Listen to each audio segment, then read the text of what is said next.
The Lord of the Black Stone is vanished. His smile a promise. There is more to come. Will you find the strength to restore the Third Kingdom? Or is it your brothers who will emerge? Distance that I had missed, because I do want to get all the stone bites. And I made myself a new lovely scythe. New possessed double scythes, which I thought I had actually renamed, but apparently I hadn't. Okay, we're gonna rename them right now.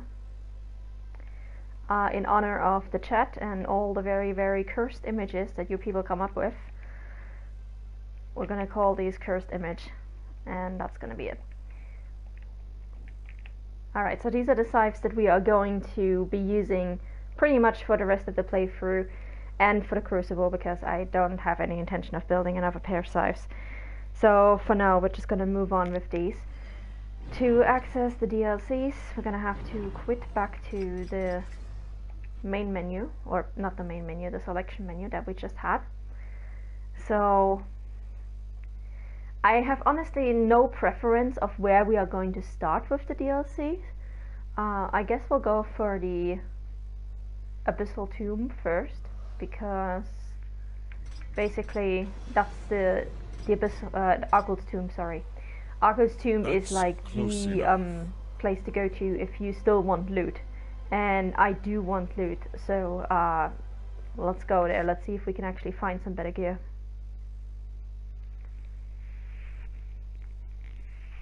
Now, remember we've already been to Argul's Tomb on one end. Basically what happened when Argul was dethroned, because he used to be King of the Dead.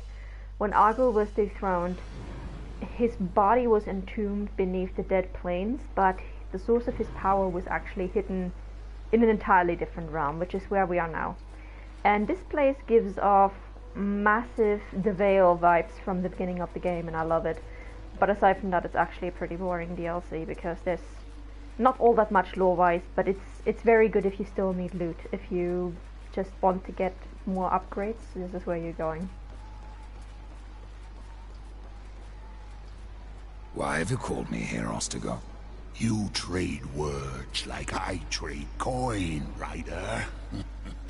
You give little and you take much. How's this for a bargain? For a moment of your time, I'll give you a tale and an opportunity. I'm listening. Before the Lord of Bones sat upon the eternal throne, there was another, more ancient king of the dead. His name was Argul. Argul the Mad.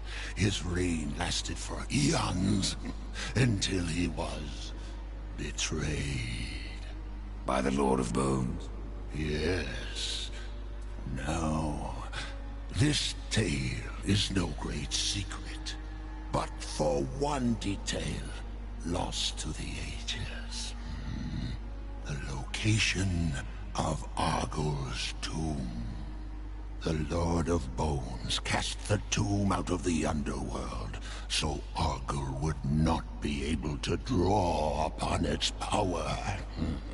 Since then, knowledge of the tomb and its location have faded into the mists of time. None but Ostagarth remembers. What became of Argul? The Lord of Bones could have easily slain his predecessor. Instead, he entombed Argul beneath the Dead Plains. Now, did the Lord of Bones intend this as mercy or cruelty? Who can guess the motives of the dead? Except yourself, perhaps. I want to say leaving him alive was a very stupid idea, but considering that we've already taken care of him, that problem pretty much solved itself. What else can you tell me about Argul? Well, he was considered utterly insane. Argyle would rant about the end of the world, a coming darkness that would spread through realms of life and death. Corruption. No. He spoke of the Riders. We must seize this opportunity to find the source of Argyle's power, and, if possible, destroy it. What do you gain from all this, trader? That is not your concern. Instead, know this. In return for annihilating the source of Argyle's strength, I can offer you a great reward. The great reward is essentially all the loot we find here.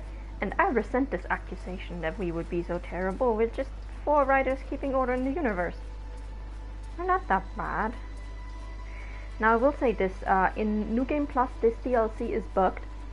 And if you do it after the main storyline, the final objective of this DLC will not complete.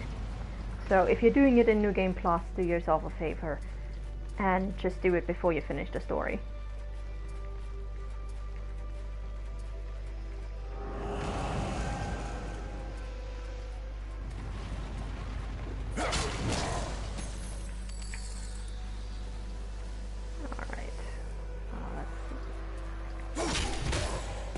Bunch of ice mummies in this section of the DLC. Lots of ice mummies, lots of ice skeletons, and an ice version of the liches. Which is absolutely not fun. Now let me see if I can get these portals placed in the correct location so that I don't have to go back and forth between them.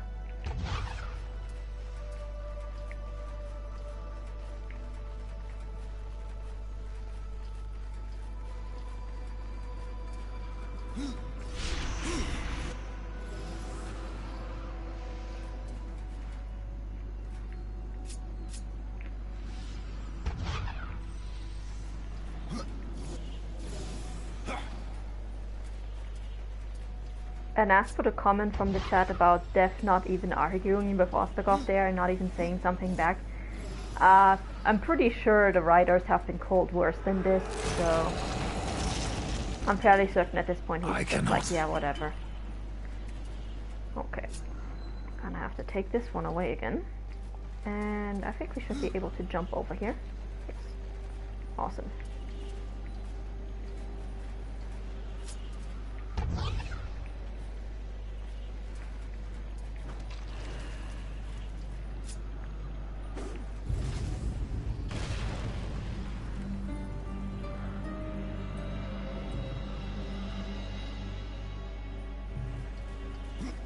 Alright, and there we go.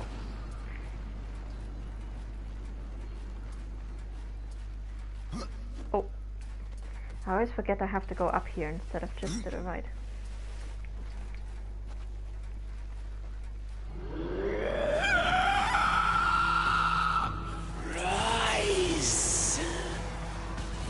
Alright, so here we have our ice liches, or as they are called, frost weavers. I do love this name, it's kind of badass. Very evocative. But this is what I'm saying, this DLC is good if you still need some loot, because everything here drops items. Some of them are better than what you get in the previous game, and there's just so much loot in this DLC, oh my god.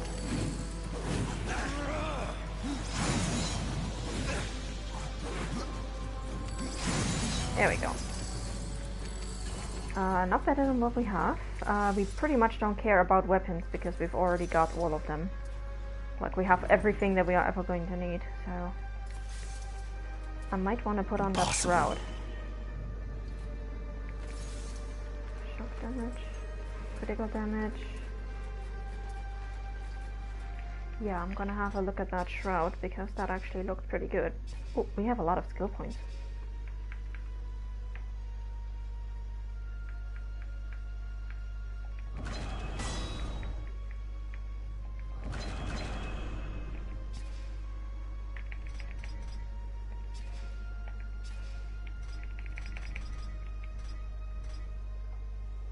170, 26, and 64. And how much do we have right now? Oof. That's almost double the strength. Yeah, I like this better. We're gonna keep this.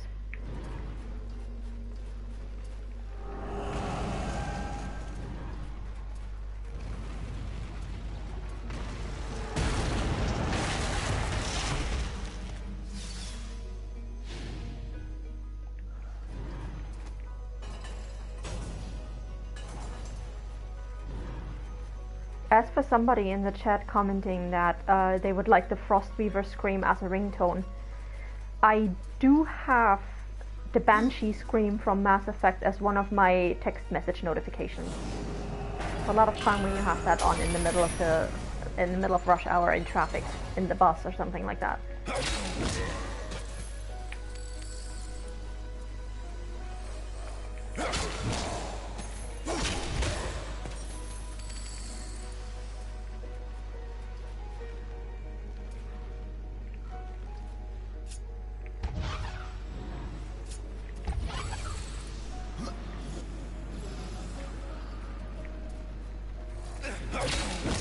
And in a moment we should be getting the first glimpse of our boss for this DLC.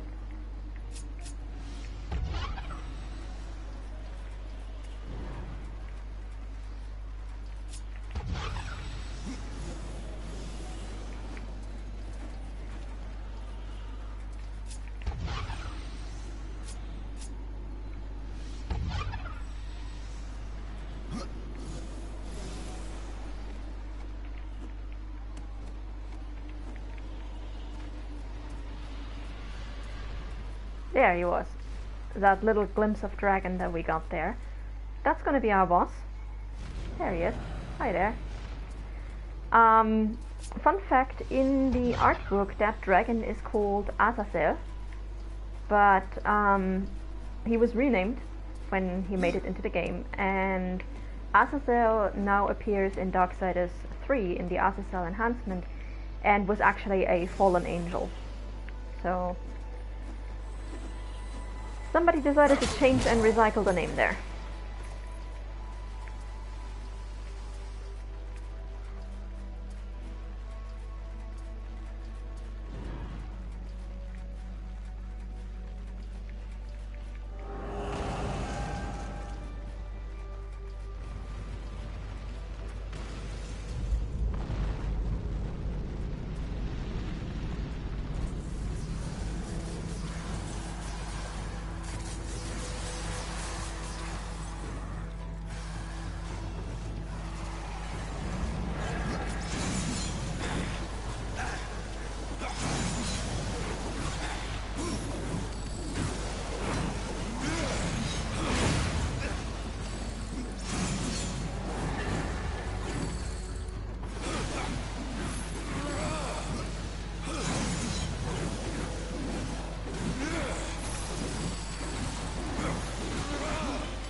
Let's put on more unstoppable. Let's make this a little faster.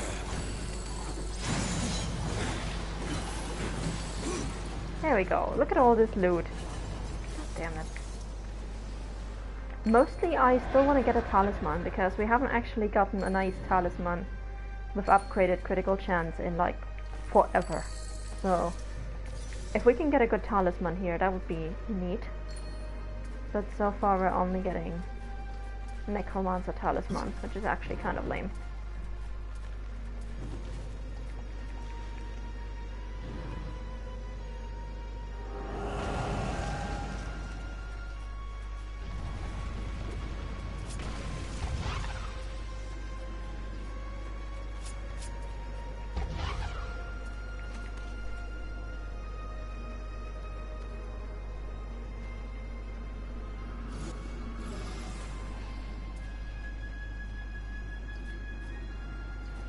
Alright, I'm just gonna put this down here because we're gonna need this in just a minute.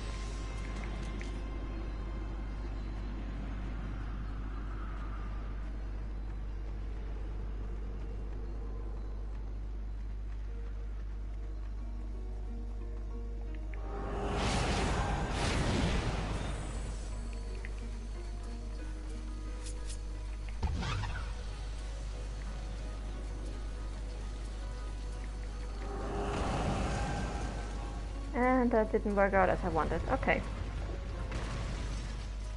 Fine, we'll put a portal again. There we go.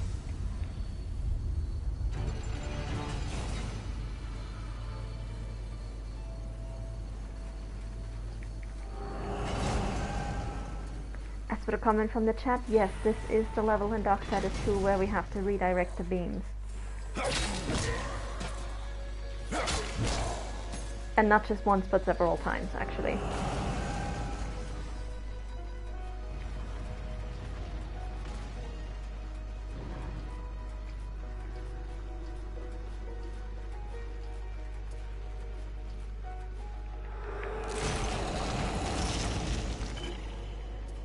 Yeah, thanks. I don't need health potions. Very helpful game.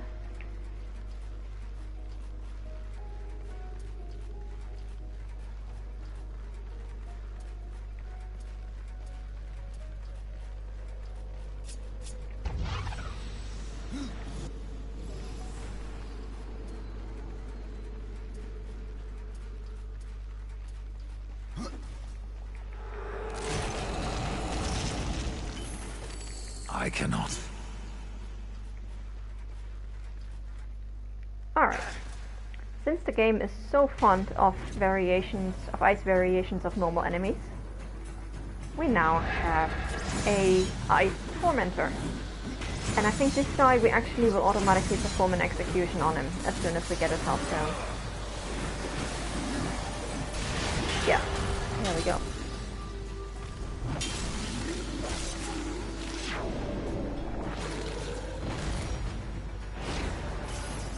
I'm not gonna lie, I would have gladly traded one of those guaranteed health potion chests from this level for any one of the lame chests in the Lost Temple back in the Forgelands. Because that was the point of the game in which I actually needed the health potions. Okay, so here we have the Spire key, which, unlocks the entrance to the Spire. That's very helpful. Okay, let's see, where are we? Experience and guild found. Both of which are things we no longer need, so that's very helpful. Nope. Nope. Nope. Nope. Has lower critical damage. I don't want that. Wasn't there a talisman somewhere? Oh, there it is. Oh no, that's just a shadow from the... Huh, I thought we had a talisman. Okay. Never mind.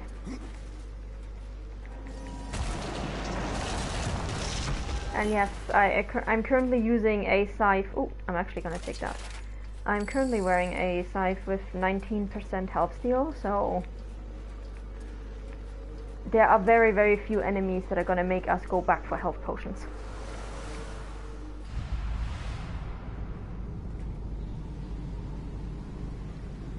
Alright, so now we could theoretically enter this fire, but there is one section that we're going to do first. You know where to find me. Actually, first I'm gonna check out... Yeah, let's go to Ostrogoth and sell all of our shit, because we're gonna get so much more loot. All new items from lands near and far. Oh, he actually is selling new stuff? Okay, I'm gonna have to double check and see if maybe he has a good, a good talisman, because that would be nice.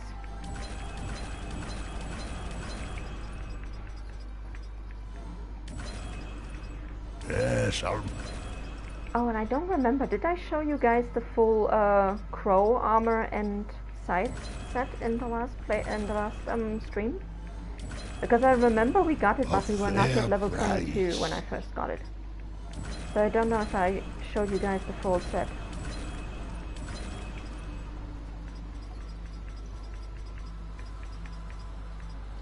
Yes. Oh, shit, I wanted to check if he has a talisman. See, this is my brain. Like, I would say I will do something and 2 seconds later I have forgotten about it. Okay, we need critical chance. That's higher than what we currently have. And he has nothing. Thank you. Until we meet again.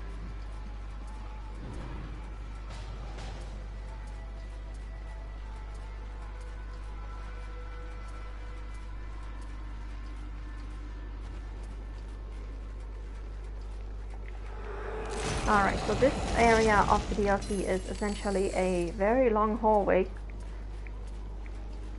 And the game wants us to use this demonic two-handed gun, which we're not going to do because I hate the two-handed guns, and anytime I don't have to use them, I won't use them. And we can just melee our way through these guys. It works just as well. Now, the one thing you're going to have to watch out for in this area of the DLC is the ice prowlers, which can freeze you if they hit you, so be very, very careful when you fight these guys.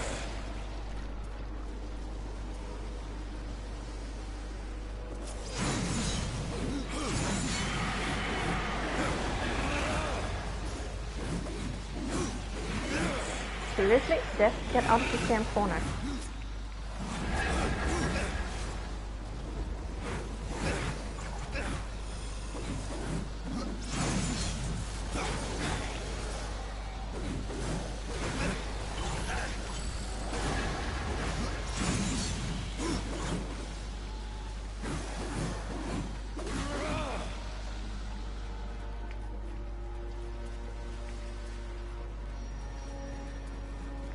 There they are. So let's try to get rid of these guys as quickly as we can.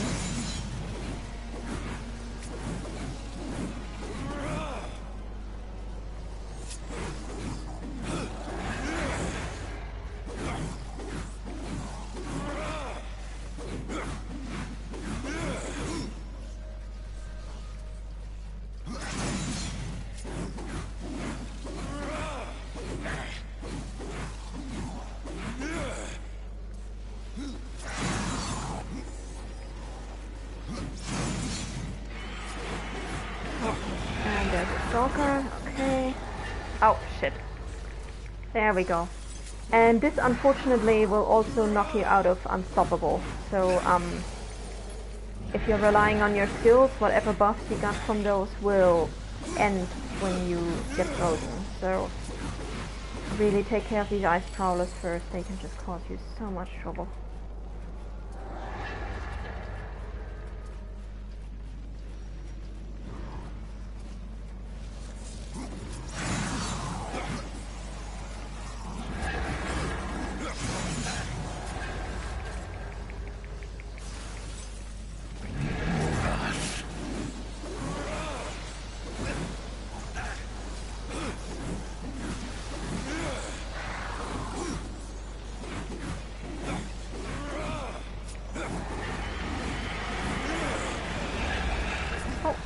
Not just one stalker, but two stalkers. Okay.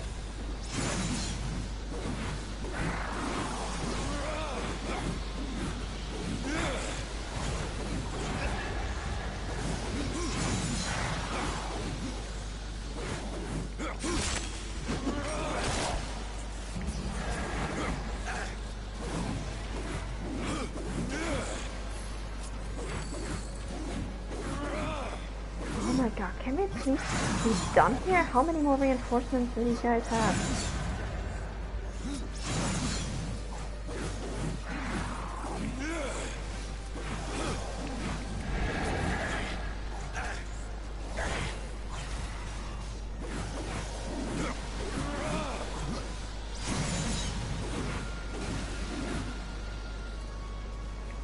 There we go.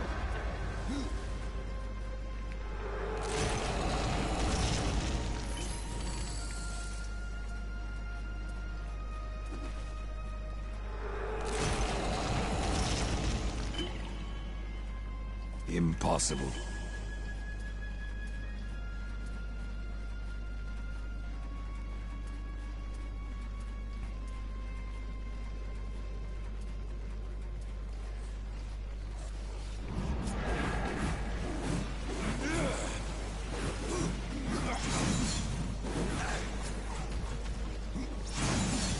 What the hell, camera? Oh, great.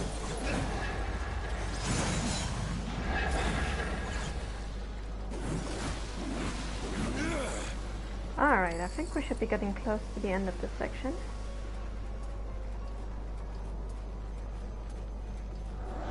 Yes, there we go. I do actually really love the final room of this section because the camera just makes it such a clusterfuck. You cannot really see what you're hitting, you're just blindly throwing around your sights, and it's awesome.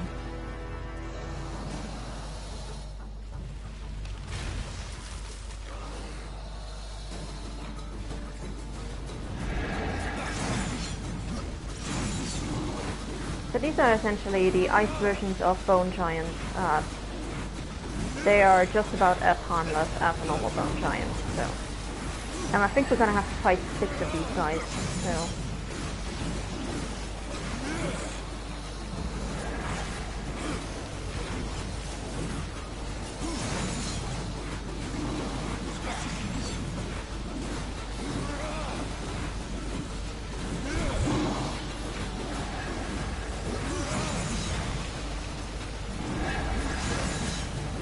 There we go. So I can no longer see what I'm even hitting. I don't care. I've got health steal size. I don't need precision.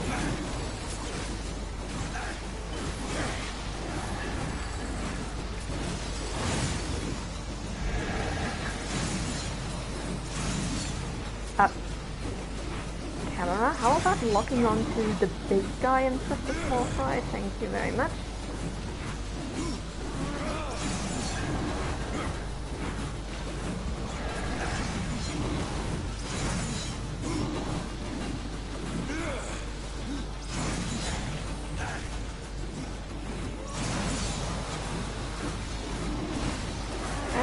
That was all of them actually.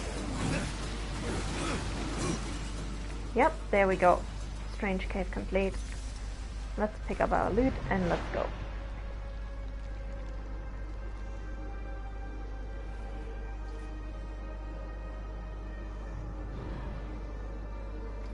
Alright, and somebody just informed me that I didn't show you guys the full set. So, once we're done picking up whatever we might need here, or whatever is lying around, I'm gonna take a quick moment and we're gonna put on the full crow set just so you guys can see what it actually looks like. So, crow scythes, crow armor,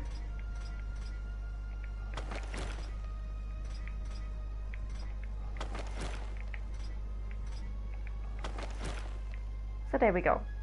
Really nice set, and one of the best sets for a necromancer if you don't have a custom necromancer scythe, a custom possessed scythe. But yeah, obviously we are not a necromancer and we do have our own stuff, so we're just gonna switch back to what we were doing before.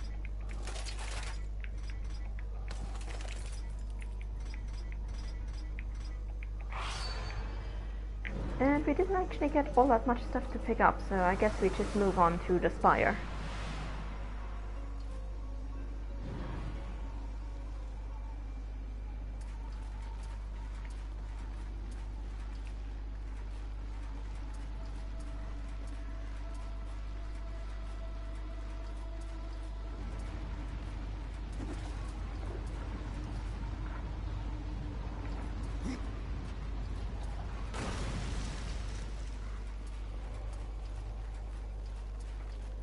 As for the question from the chat about the most cursed images and the related question that came up regarding Volgrim and his nipples and why would Nephilim even have nipples, I think the answer to that one is pretty easy, because Lilith made them. So I think that says everything right there.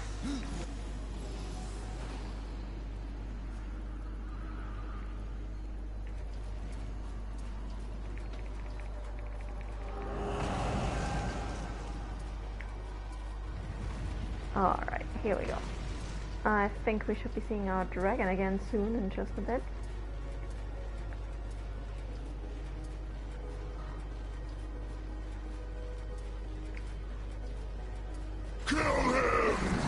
Oh, I always love the overconfidence on these guys.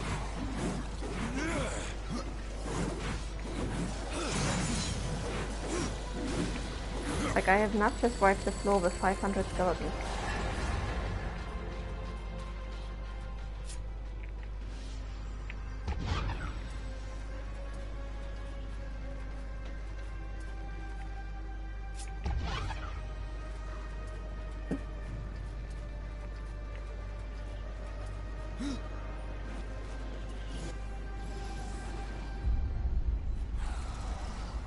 It will hurt.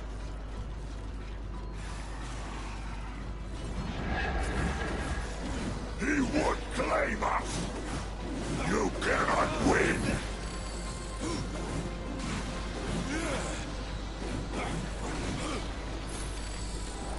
Alright, there we go. Anything useful? No. No. Well, that was pretty lame. So as you can see, this DLC is probably the one that's the lightest on actual lore. But I'm gonna try to get through this as quickly as possible.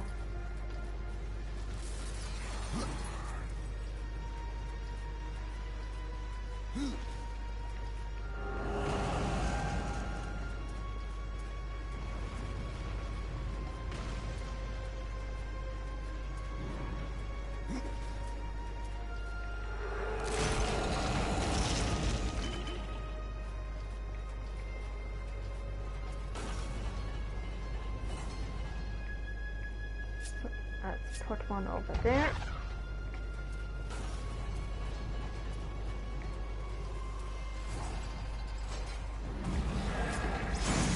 And the most useless fight in the history of fights. I think this one is pretty much there to be a doorstop.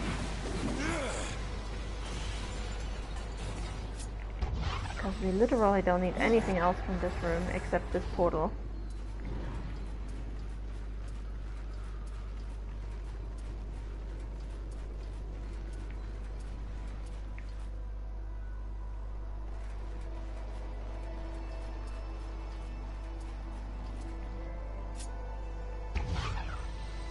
No wait, I think this needs to be a charged one.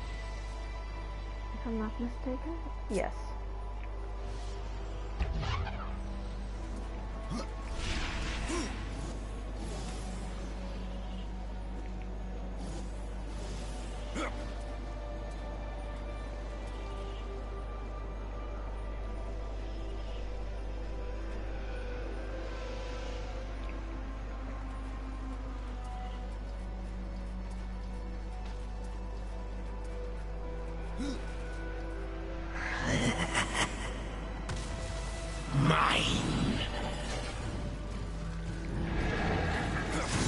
I was actually going for the ice weaver first, but thanks.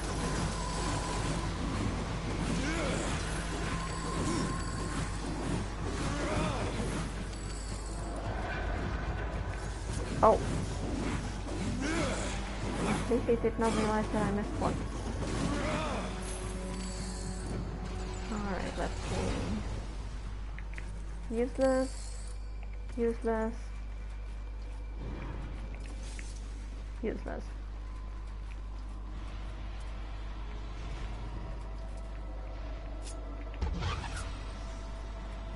No, wait. Charged portals. I need charged portals.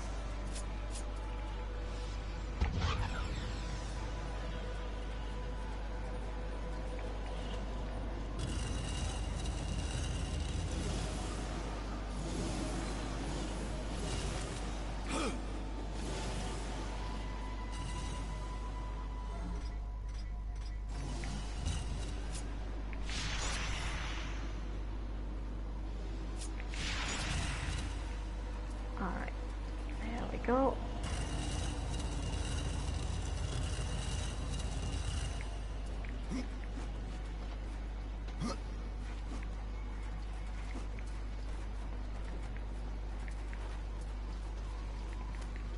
And I know the chat transcript is not going to be included in the YouTube version of this stream, but I see the chat, guys. Amazing. I love it.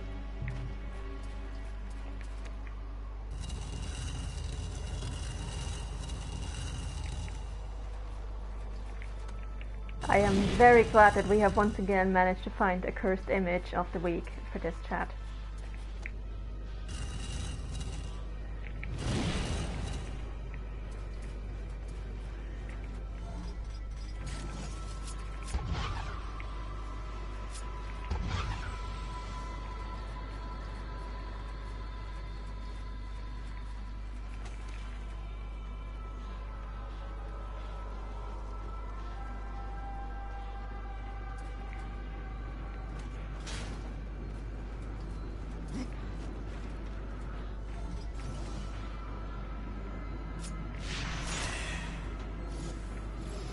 Alright, there we go. Dum dum dum dum dum dum dum. Dum dum dum dum dum. Wait, where the hell do I need to go with this lantern? Oh, there, right.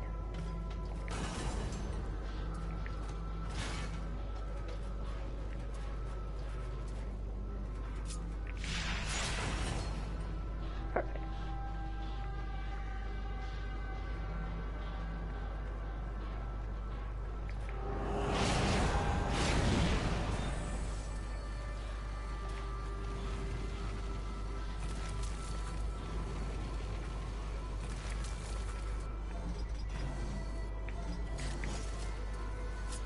Alright, number 1 and number 2, and now we can go and fight our boss.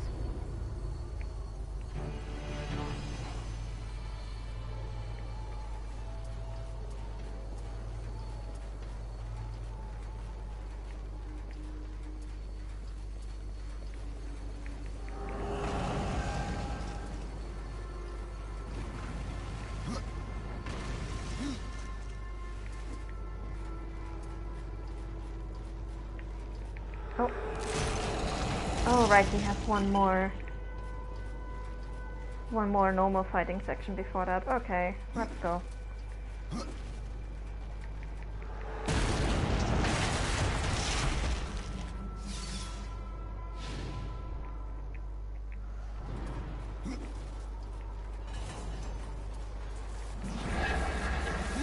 Alright, let's go. Go. Die faster, please. I should really go and get to, I should really go to the Fortnite after this and just hand in Blackwood's quest, because that's gonna give us a bunch more critical chance and critical damage.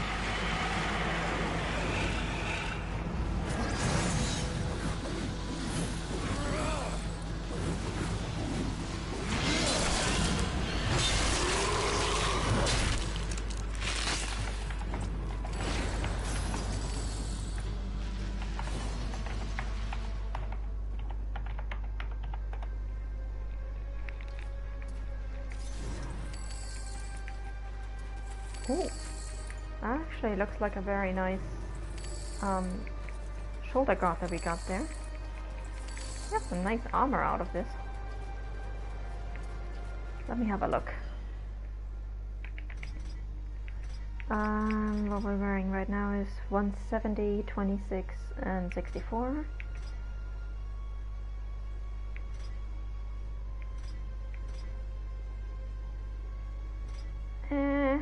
I think we're gonna go with this one. Looks exactly the same, but overall has better stats.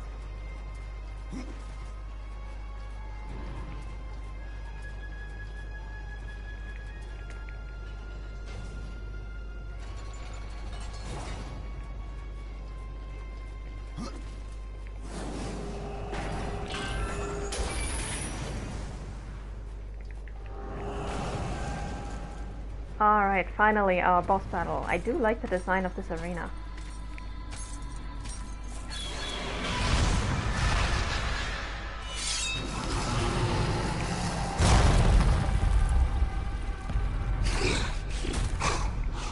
I smell the flesh of the living. I see an enemy before me, ready for his end.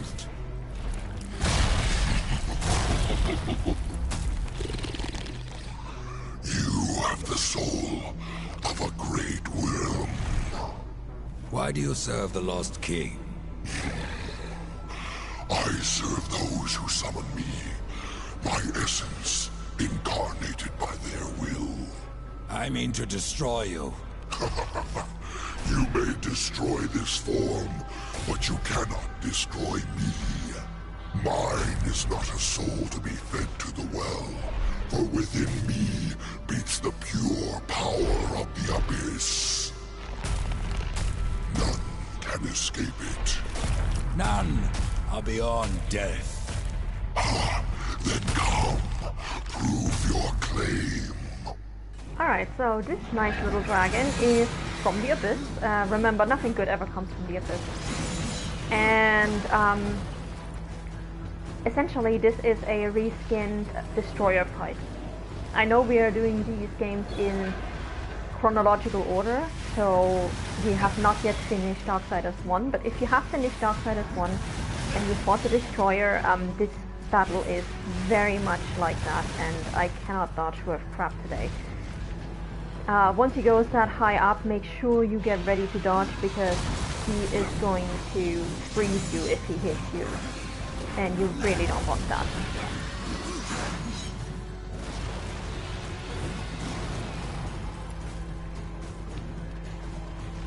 So we're gonna have to do this 4 or 5 times.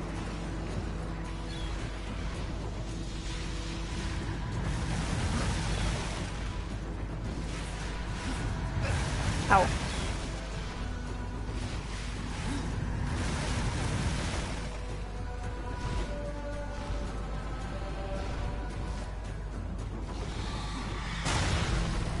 Ah, shit.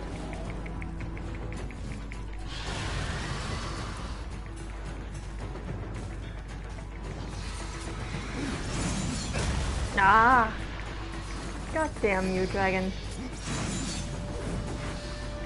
So this is one of the few fights where you might need a health potion again, even if you have health steal, just because if he freezes you and then hits you, he can take off so much of your health bar in one go. It's ridiculous.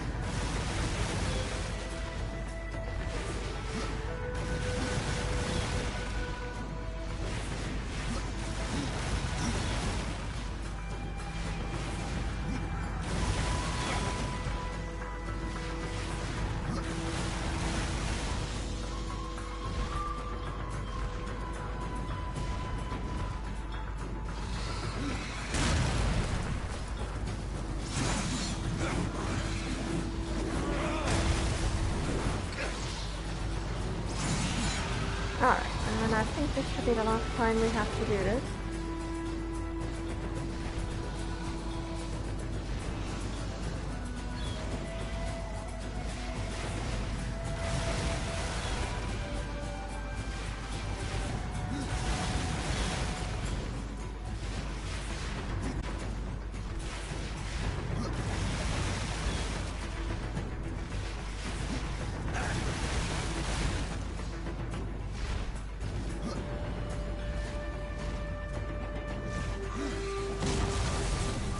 Alright, there we go. Let's kill him.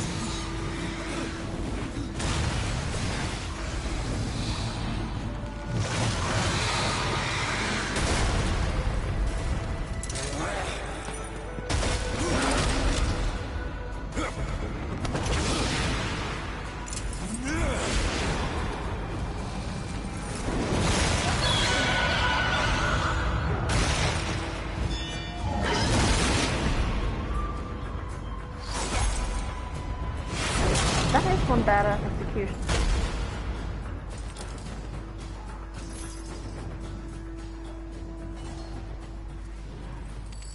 Alright, do we get anything nice? No, we don't. Of course not.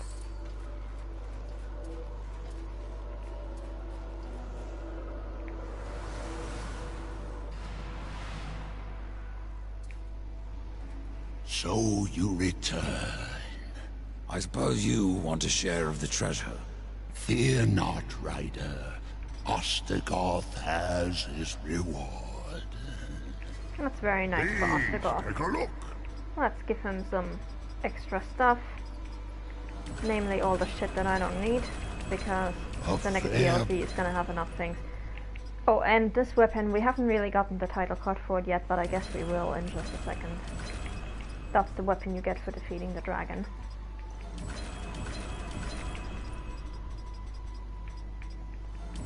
Yes. For defeating Frostbane, aka not Azazel.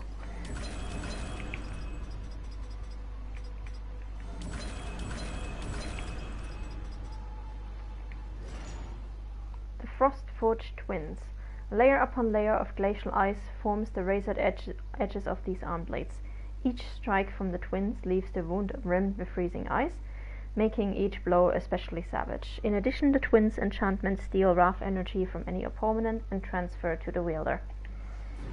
Completely useless for us, but okay. least the quest completed correctly. So, that was DLC number 1.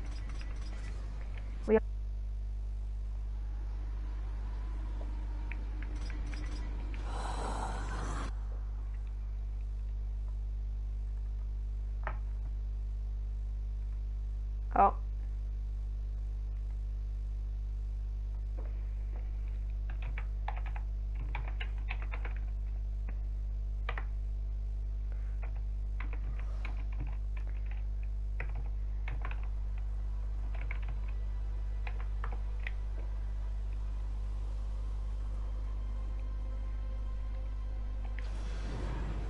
Whatever you're here for. Alright, let's go over here. And I think this should actually be our last side quest that we have left to do. The stone bites.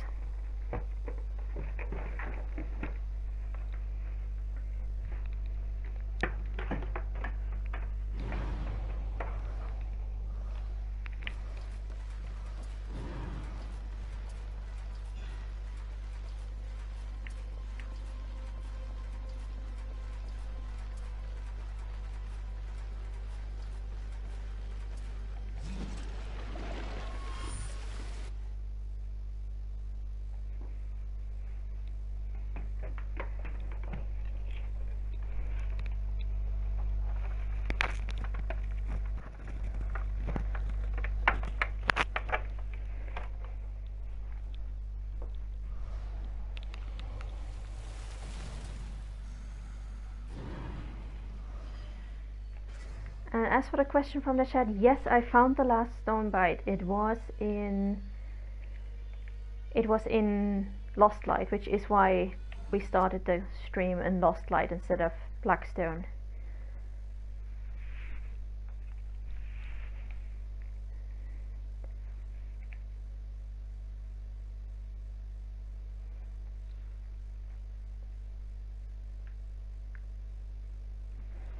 But that just reminds me I have to look up what combinations of stones I actually have to feed him.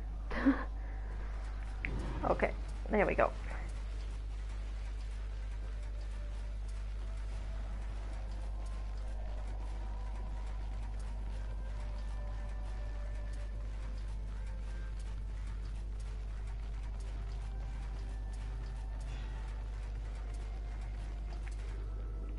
I never thought this possible, but I have had my fill of stones. Take this final reward as gratitude. Blackroot is full. I find this hilarious because we haven't fed him a single stone yet. We have only just brought them here. These but okay. are for you. Where So, did you find these? We're going to start with this. And we're basically going to give ourselves 20% crit chance.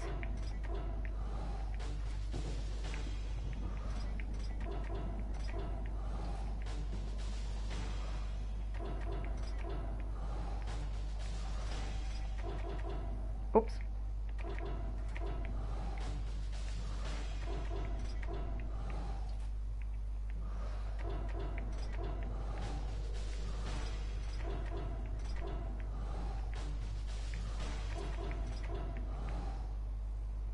Alright, and after this we are going for some crit damage.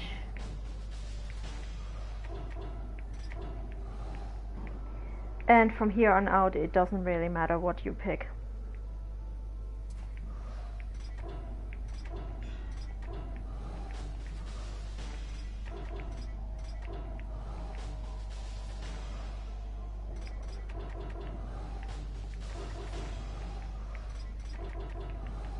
So this is completely useless because we're not using any spells, but we have the stones, we might as well spend them. And this is of course entirely up to whether you're a necromancer or a harbinger. I usually spend, as harbinger, the first round 20% in crit chance, and after that I just try to go for as much crit damage as I can. Now, here we get the guillotine scythes. Legend states that guillotine was forged by the makers, a masterwork weapon used in many bloody wars. The craftsmanship of this blade unerringly guides the wielder's attacks to strike blows of exquisite carnage. We are never going to use this weapon. Completely useless to us, but hey. Nice to have. And we got a skill point. Okay. So yeah, that was literally our last side quest. We are now pretty much completely done with the game. Except for the DLCs. So I'm just gonna get back to the Tree of Life. And then we move on to the next DLC.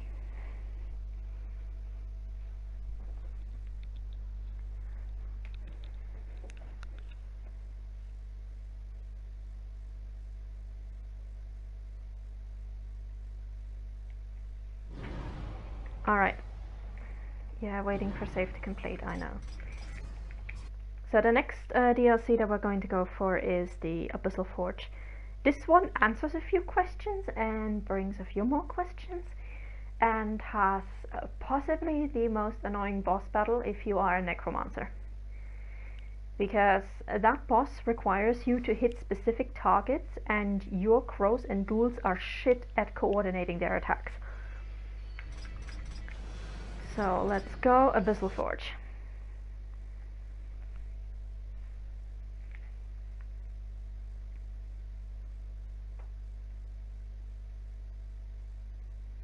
And yes, Absalom is still waiting inside the tree, we don't care. And the door is still open, so anyone can still wander in there. It's ridiculous. Alright, so as you can see, we just had a pop-up on the left that says, search the Shadowlands. It is never explained if this Shadow Realm is the same Shadow Realm that you go into as War in Darksiders 1. And if it's the same Shadow Realm that Echidna is from, we never find out. It's just completely weird. Alright.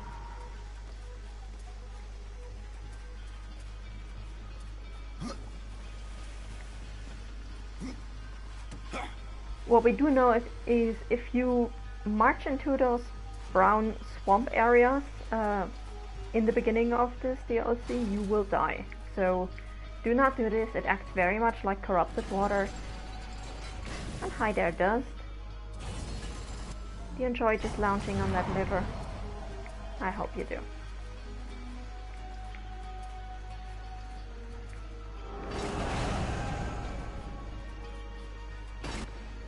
And this DLC is a lot about soul splitting. Like the last DLC was very much a White Walking beam direction bonanza, and this is very much a soul splitting bonanza. So we're going to start. Can I actually start over here? Yeah. Okay. No, I cannot, because that's gonna give me trouble. Okay, let's try over here, because this is also a DLC where you have to be very careful which parts of the game you split your soul in, because you really have to make the most of the range of Soul Splitter. So you can already see our screen is going kind of foggy. If we had split on the pressure plate, we would not have been able to walk back here.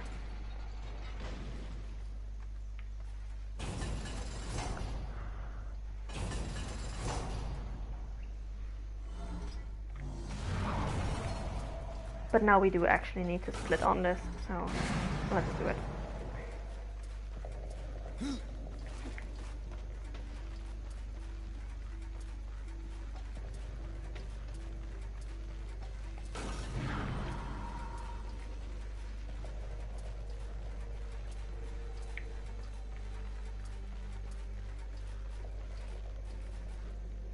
So you can already see, just from the look of the place, that this is kind of Makers meet steampunk kind of thing.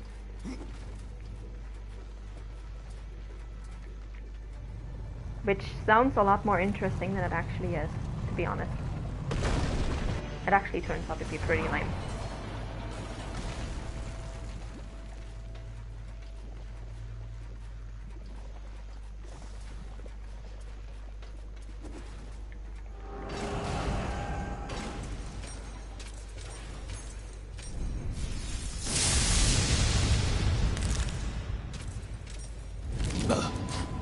visitor? I'm afraid my home is quite a mess. Speak plainly if you value your life, such as it is. Oh, how rude of me. I am a smith, a visionary architect, sculptor, creator of the masterpiece that resides in this realm. And you must be an agent of the Makers. They trapped me here for thousands of years. Now they think my death will ease their guilt. They are not forgiven. Alright, so this is the Mad Smith.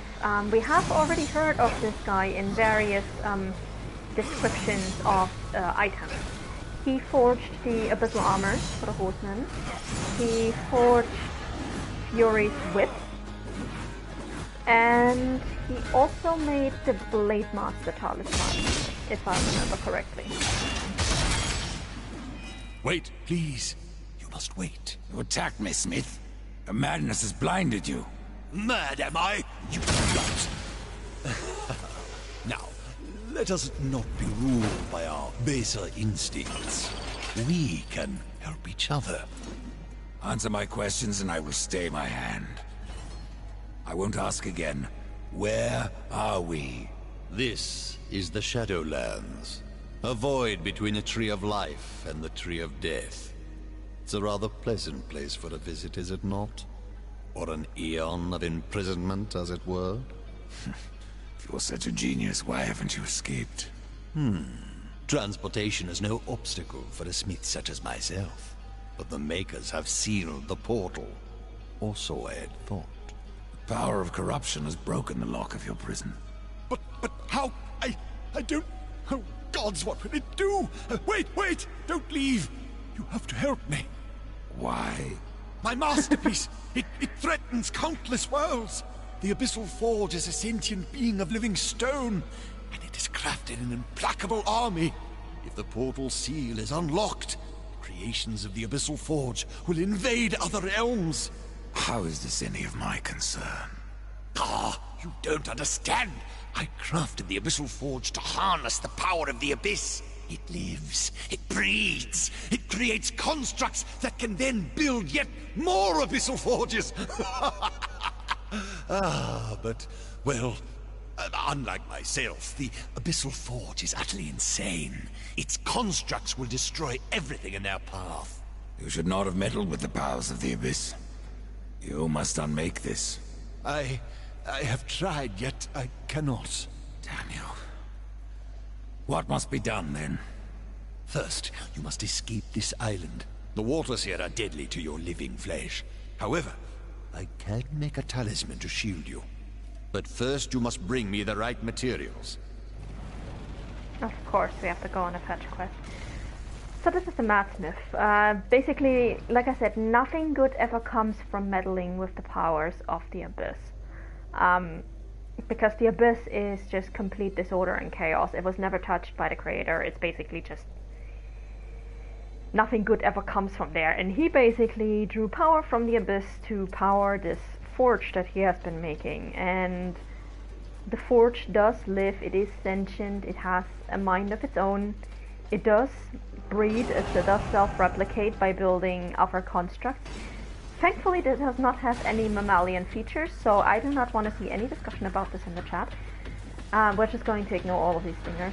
For now, we're going to have to collect 5 of these chaos ores that he wants us to collect, so he can make us a nice shiny talisman that will protect us from the deadly, totally not corrupted waters in this realm. So we're gonna get on that right away. And yes, Steph is just completely done with all of this. He really just wants to go back to wherever he spent his time and just be left alone. But no, everybody's always coming to him with all his problems. So now we're going on a fetch quest.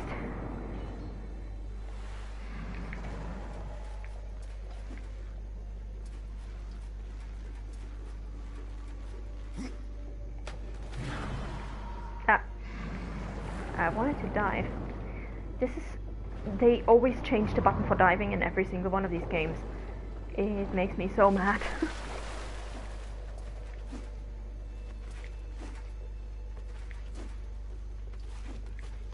But yeah, it takes a lot for the makers to actually shun one of their own and to actually basically kick them out of the maker community.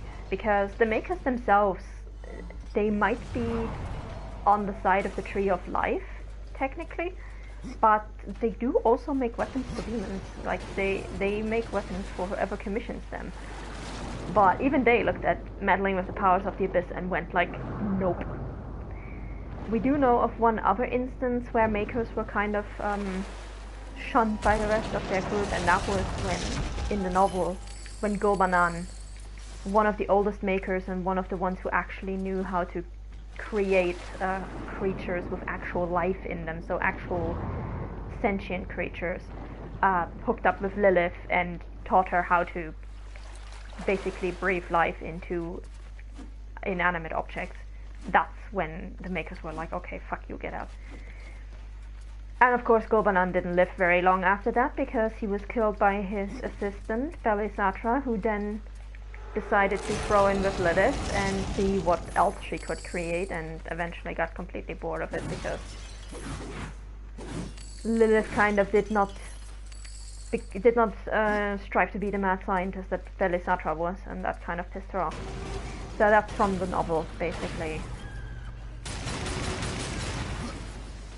Thankfully at this point both Belisatra and Gulbanan are long dead, so we don't have to worry about those.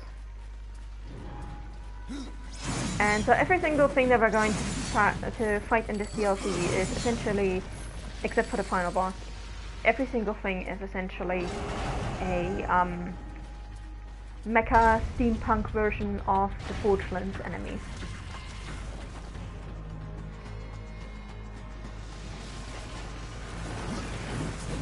Now I hate these Forged Sentinels because they are too strong to just use the pistols on. It takes so fucking long to defeat them with just the pistols. So you do actually have to jump up to defeat them, and they can set you on fire, which is also very bad.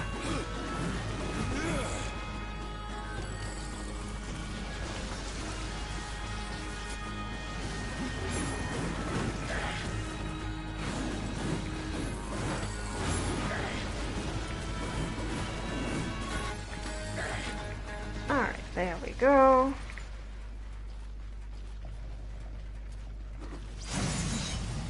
And that's our first Chaos Ore.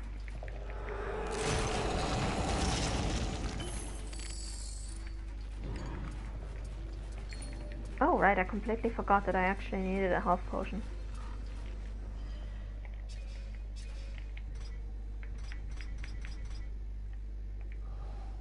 So here we have the Chaos Ore. This powerful metal is found within the black crystals scattered throughout the Shadowlands. They look more red to me, but okay. The Madsmith needs the ore to create a talisman which will open the way to the Abyssal Forge. Not really black, those crystals, but whatever.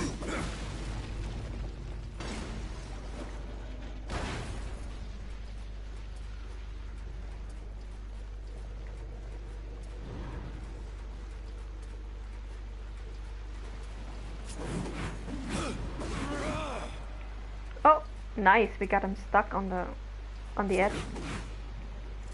Sweet. Oh, sorry buddy, I guess you're just gonna have to stay there.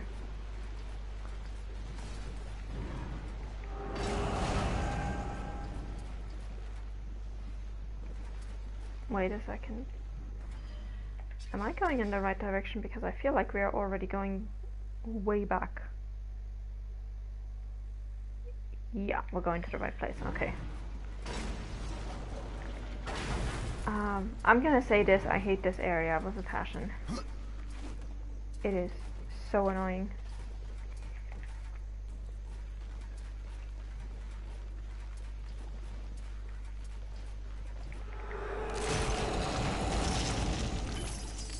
Ooh, I cannot. possessed axe, nice.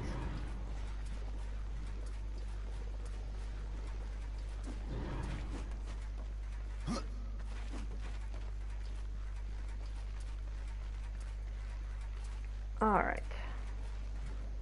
Ah, fuck, I do need to be down there. Okay. See, this is why I say I hate this area. I can never remember what order I actually have to do this puzzle in.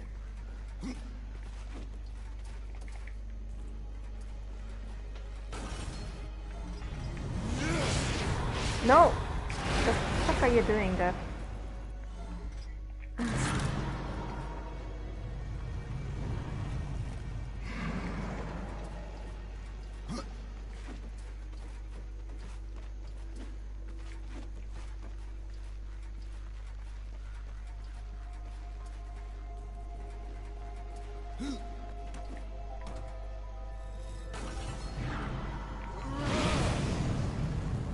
Alright, there we go, number 1.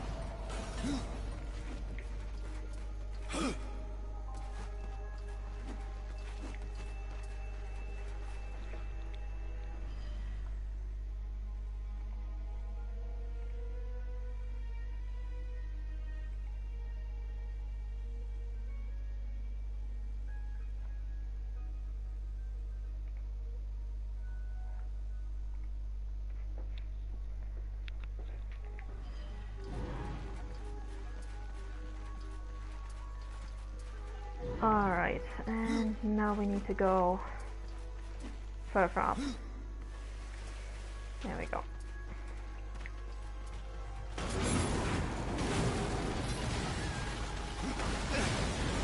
Ouch. I swear everything in this DLC tries to set you on fire. Every single thing.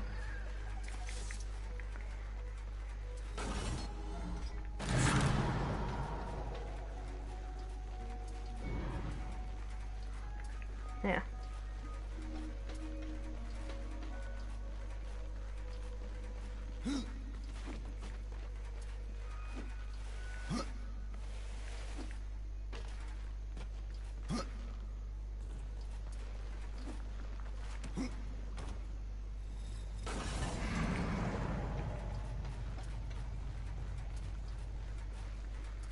Alright, now I hope I can make this push work, because sometimes it just bounces right off your stone body.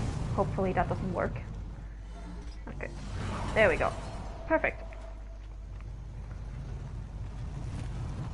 Dum, dum, dum, dum, dum, dum, dum.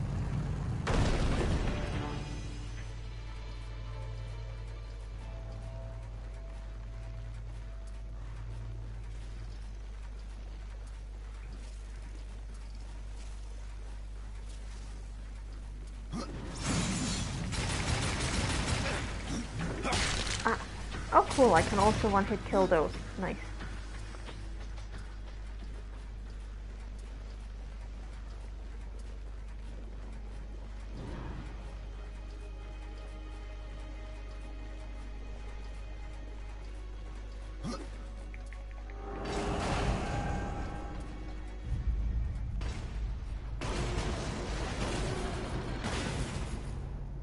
Interference is unacceptable.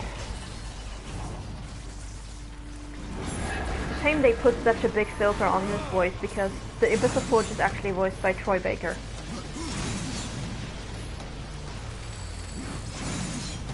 So, really wish they had laid off a bit on the filters, but oh well.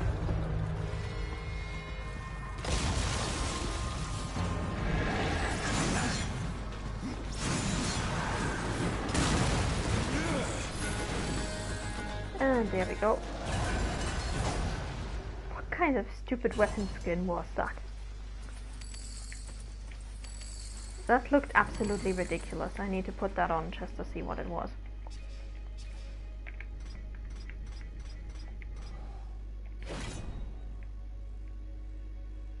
Ah, it doesn't actually look all that bad when you actually wear it. But man, the preview looks silly.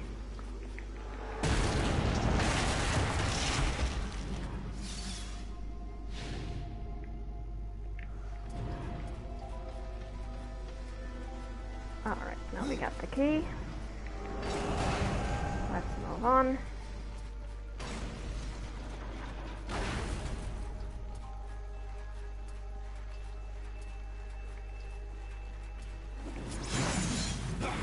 I wonder if the other one is still stuck.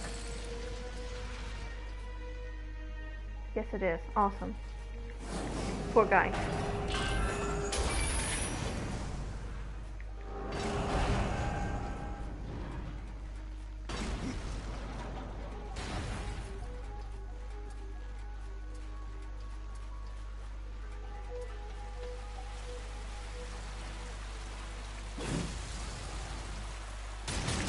Okay, 3 out of 7. That sounds good. Yeah, I'm just gonna ignore the scarabs. Who cares?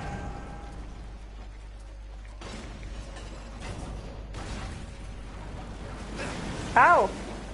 Ow, ow, ow! God damn it.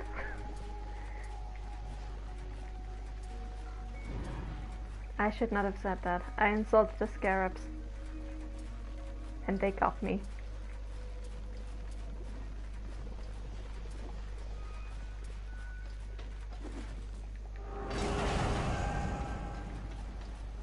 And yeah, it's a good thing that we just raised that bridge, because that could have ended very, very badly. I mean, in this game, it's not that horrible if you die in this game, because unless you are in nightmare mode. If you are in nightmare mode and you die, you're fucked, because it sets your save game back to the beginning of the game. But normally, dying in this game is not nearly as bad as dying in Darksiders 3, because the enemies don't all just respawn. Which they do in Darksiders 3, so...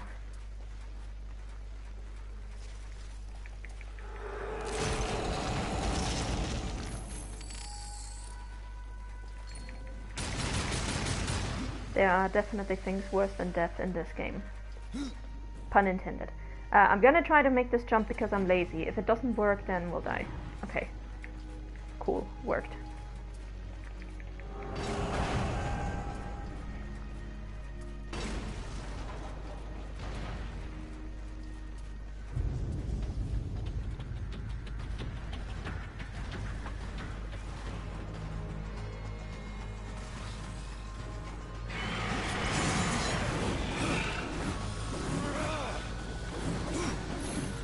Alright, that's number 1. And now we get 2 of them. That's why I didn't use Unstoppable before, because this cutscene would have, this little cinematic would have put me right out of Unstoppable, so it would have been a complete waste. Oh, can you please just let me pick up my items? Game, please? Thank you. Even if they're useless items, but I would still like to have them.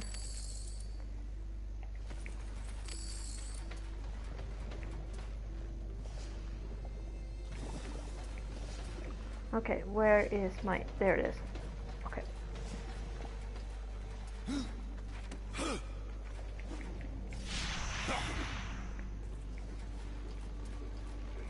As for questions on how I can mow down these enemies, 25% crit chance, 29% crit damage, and 44 strength. We currently have a total of 68% critical chance without Unstoppable. With Unstoppable, it's 88%. And we're doing 270% extra damage in criticals. So, that's how. And I could technically have leveled up these scythes even more if I were to drop them and then pick them up again. I could level them up again, but I don't want to bother with that.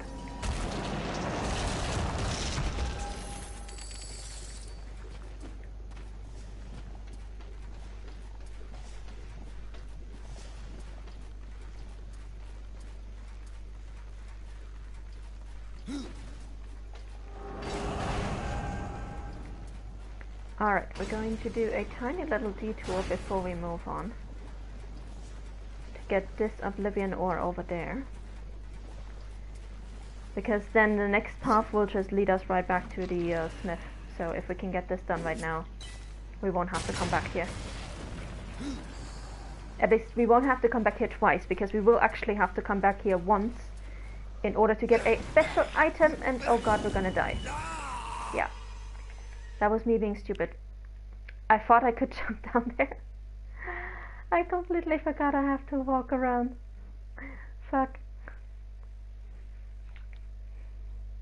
Oh well.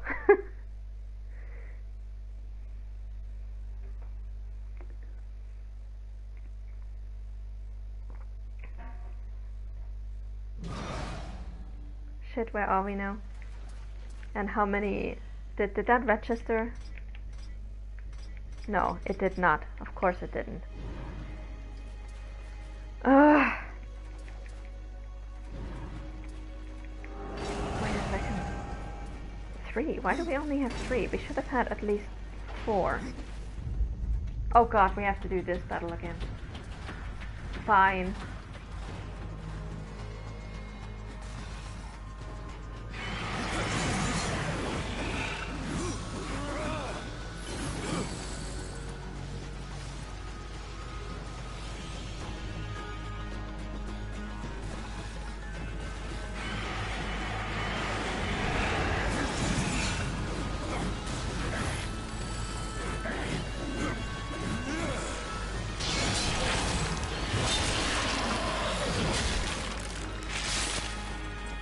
Alright.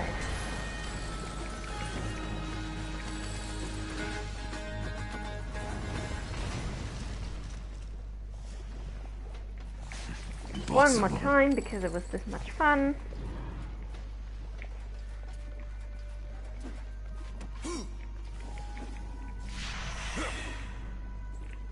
Yeah, that was just me really not paying attention at all.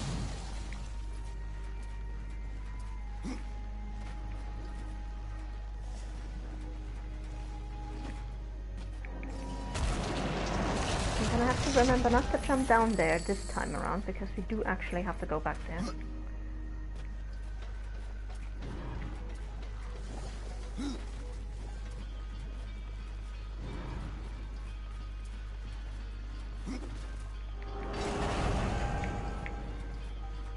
Okay, second time.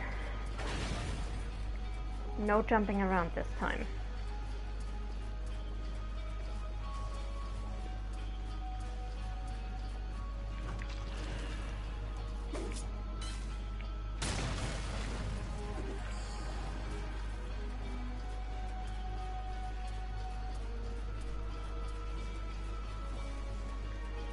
Alright, there we go.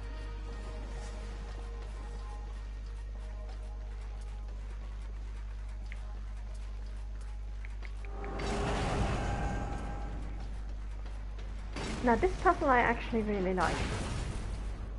Although you can, if you're not careful, you can actually kick the ball out of bounds and basically screw yourself out of this puzzle.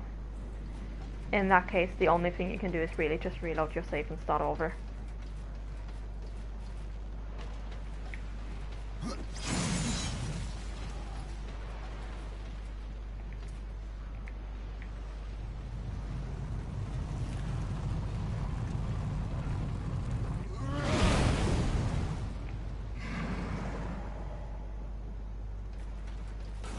There we go, number 1.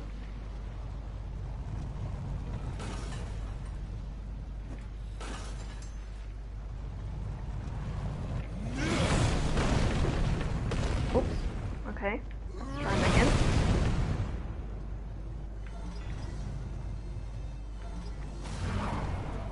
And number 2, perfect.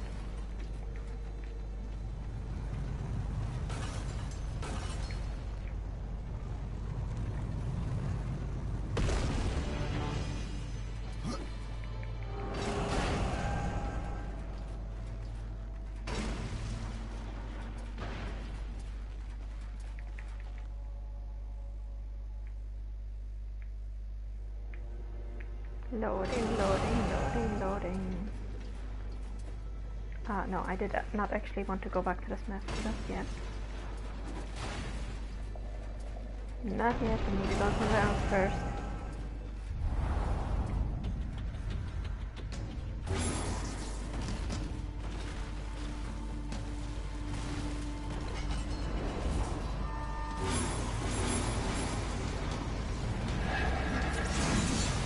Alright, who wants to die first? You, sir. You. Or maybe you. Oh, there we go.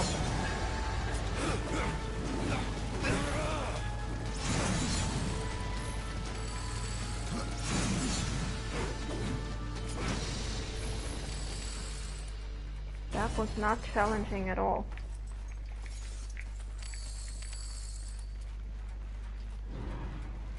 And we will have to come back to this area as well, because there is also a legendary item over there. So we're gonna come back for those.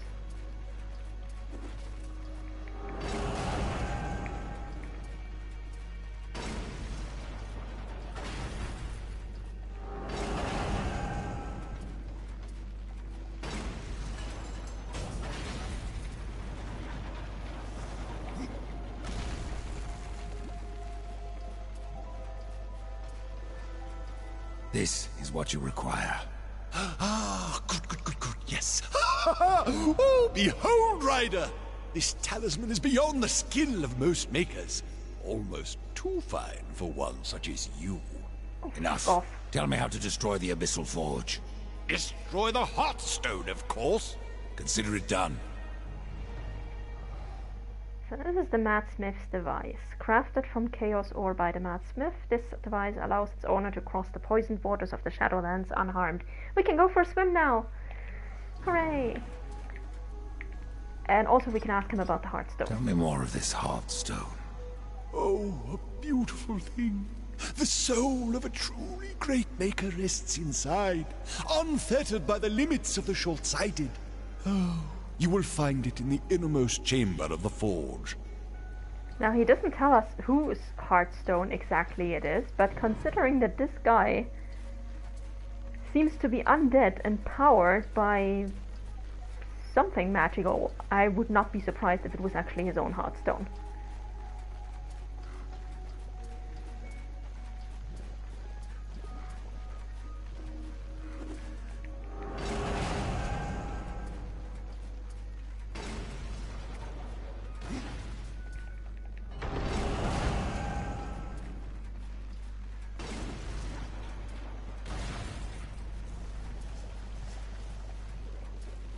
Alright, there we go. So unfortunately we can't go for a swim. It's not deep enough. We can only walk around in it.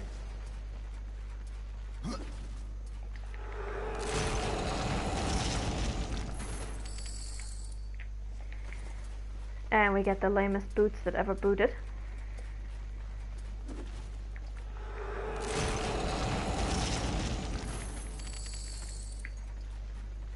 And a not so lame cover, but still pretty lame.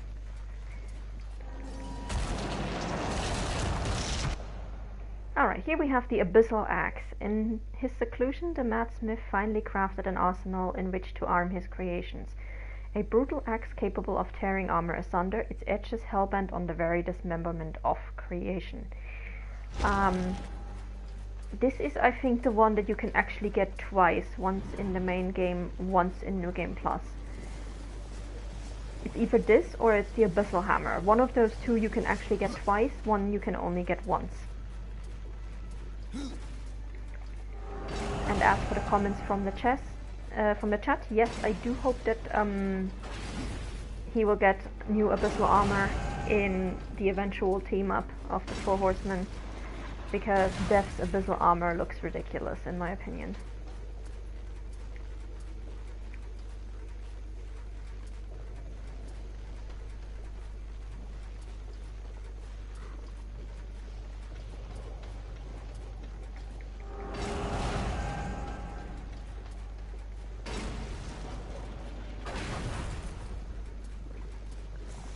In my opinion, and I don't think, do we even have the top for the Abyssal armor yet? No, we don't. But I'm gonna show it when we get it in New Game Plus, when we get it from the Crucible. The horns on the Abyssal armor, when just viewed in character creation without moving the character, look like bunny ears, and I cannot take that seriously with those on. I just can't. I'm sorry. So I really do hope he gets new armor. Or at least a new top version of the armor that does not have the stupid horns.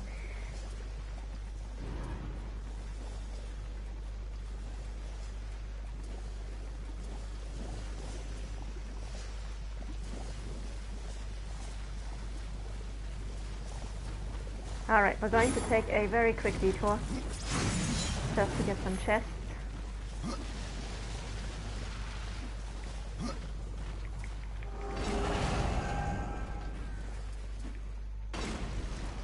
Now this puzzle can be kind of annoying, but we'll get through it quickly. So, here we go. Number 1.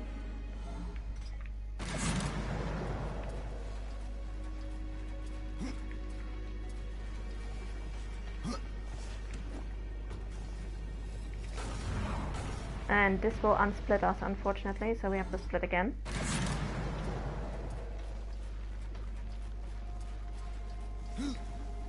And there are a lot of insurmountable toe-high ledges here.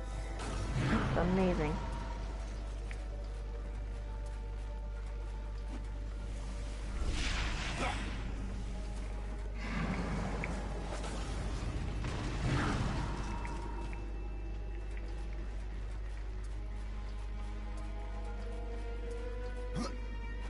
There we go, that's what I meant.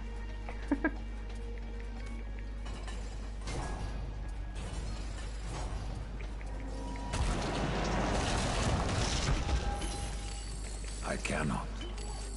Alright, unsplit again. And do not even try to get to that corridor in the back without unsplitting. You will not make it, you will not be able to reach far enough with Soul Splitter, and you'll just have to come back here anyway. Just save yourself the trouble.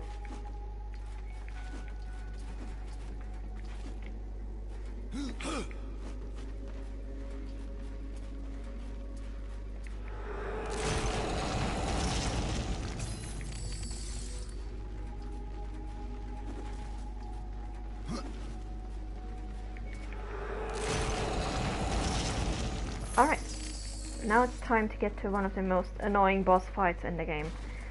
Like I said, this fight is particularly annoying if you play as a necromancer, because it requires you to aim at very specific parts of the Abyssal Forge, and your ghouls and crows are not very good at aiming.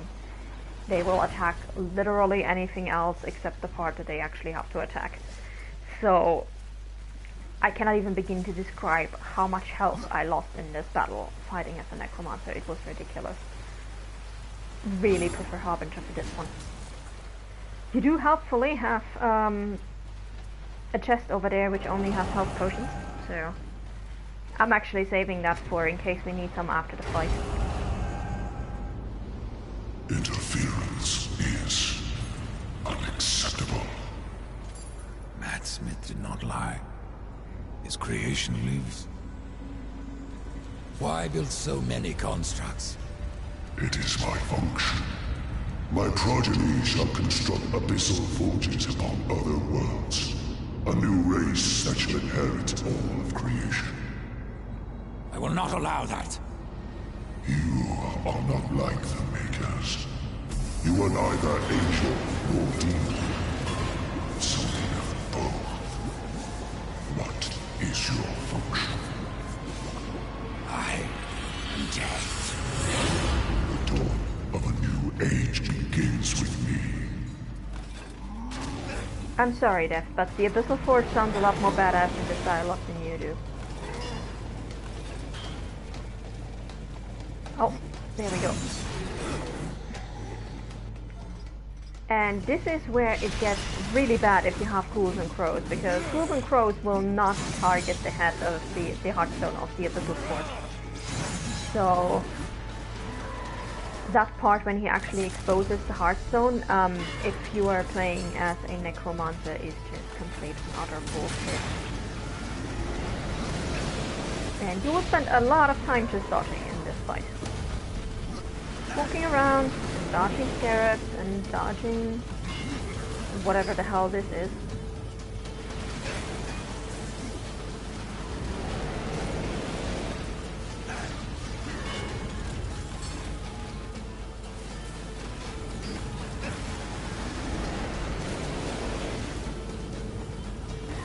Come on. That's enough. Thank you.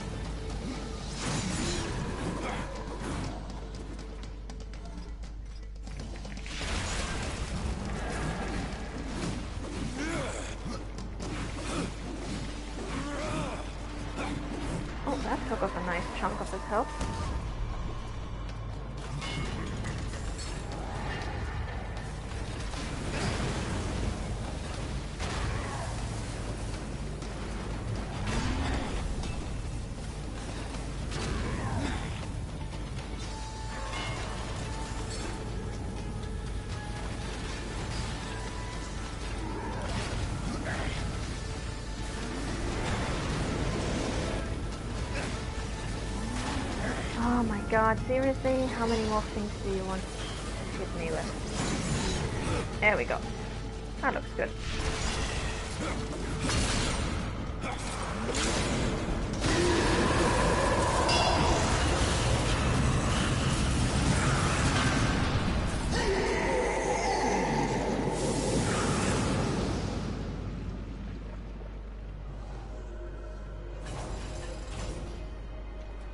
Alright, let's go back to the Madsmith. We don't even need the health potions outside.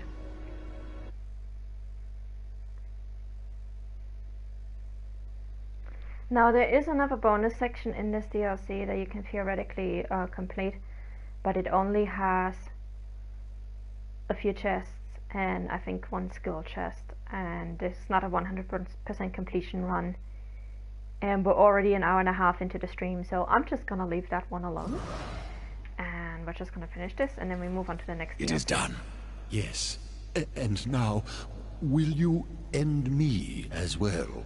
Your broken mind is punishment enough, Smith. Don't make me regret my mercy. Time to make a new masterpiece.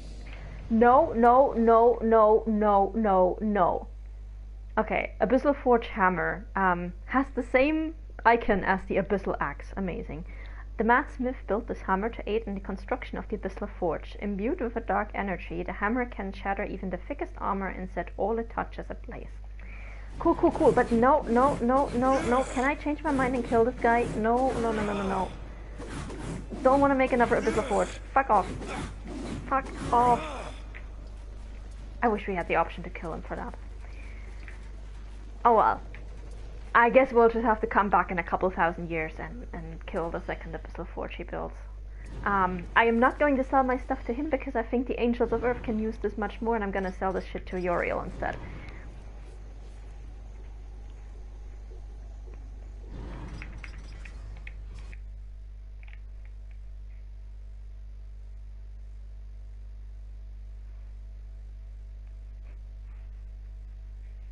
Alright, so now we're moving on to the last DLC. I mean, if his next masterpiece ends up being like, I don't know, a giant horseman plushie, great. But somehow I don't have a feeling like that's gonna happen. So, you know.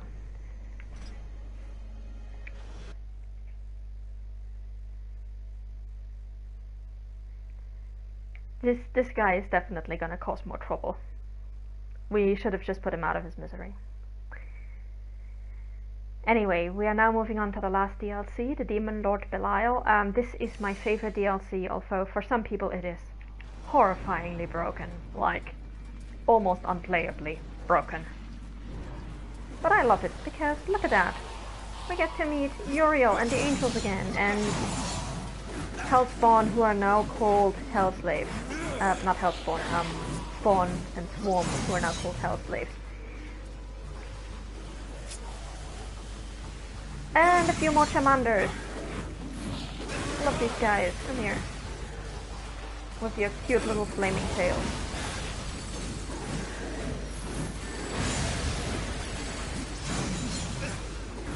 Focus your fire!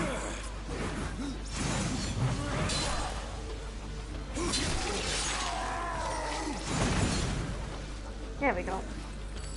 Was that all of them? I think so. Yes. Cool. Uriel, the Hellguard endures. Though the White City is forbidden to us, we yet serve the light. These are the days of reckoning. We shall not falter. And we are not alone.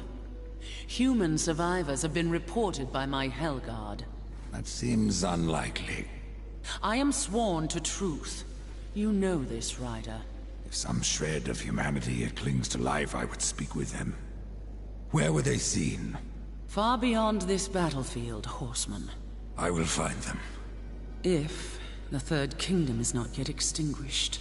Perhaps there is meaning to our battles beyond annihilation. Farewell, Death. You have your task, and I have mine. I love that she's sounding a little less depressed now that she's actually still have some... that there are actually still some humans left and she might not be fighting completely uselessly and senselessly.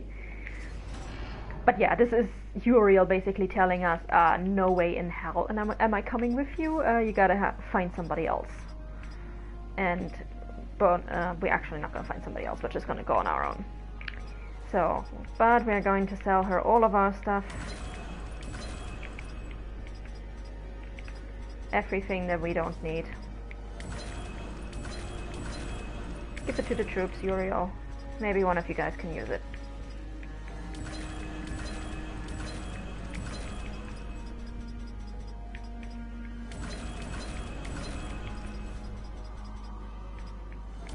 And yes, vows of truth are apparently included in what it takes to be a champion of the White City. So, Uriel is contractually obligated not to lie to people, which has gotta be inconvenient at least once or twice.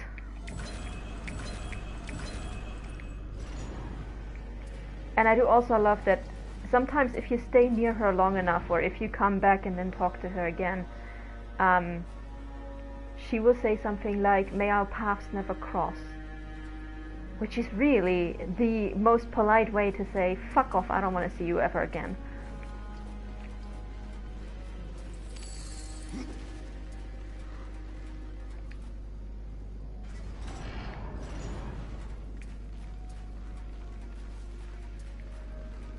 But yeah, not that many Hellguard left, like, it's just you three?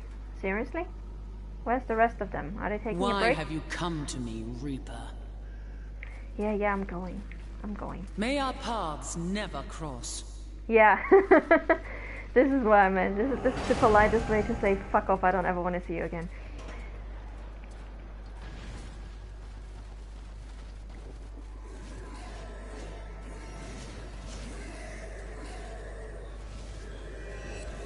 Now, as for questions of when does this DLC take place and do the angels aim to help the humans, I can only guess that this is supposed to take place at the same time as Dev's main adventures on Earth, because he would have no reason to come back to Earth otherwise, like none. So the only way this makes sense as taking place in the story is, in my opinion, if it takes place while he is already on Earth. And in that case, the DLC is actually very helpful, because this DLC gives us a rough time frame of when the Earth section of Dev's journey is taking place. Mostly because of the bonus of the human that we're actually going to meet here, of the bonus character. The character that we're going to meet is called the Hunter. And fun fact, according to the Darksiders 1 art book, he was originally conceived as an enemy in Darksiders 1, and that was then scrapped, and now we get to see him as a normal NPC over here.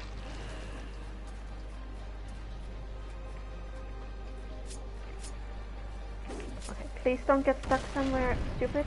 Yes, you got stuck somewhere stupid. Awesome.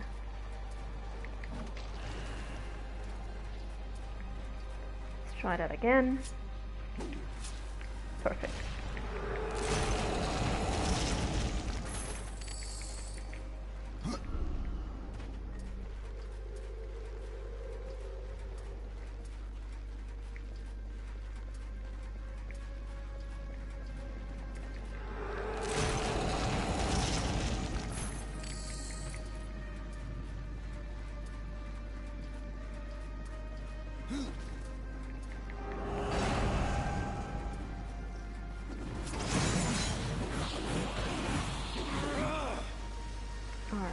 Go. Move on.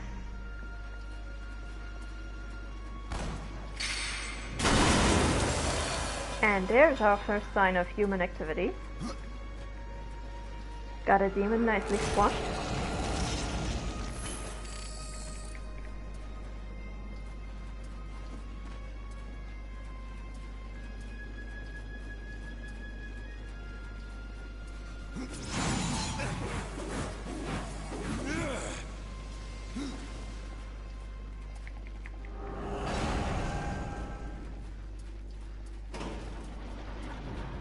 This absolutely does not look like a trap. Absolutely not. Nothing bad gonna happen here. No.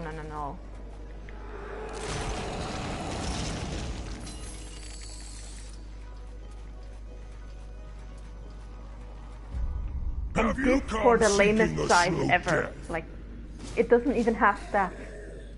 Hell awaits you. Oh shit, I actually wanted to execute him. Oh well. Hopefully we can get it from one of these guys.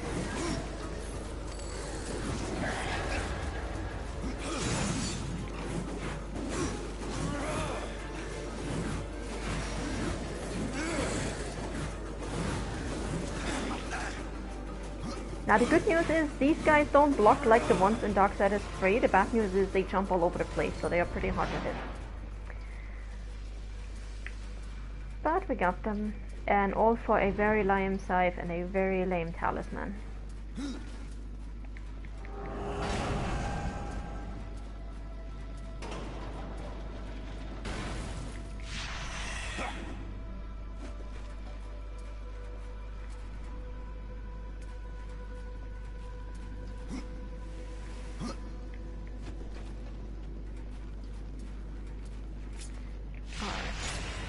One.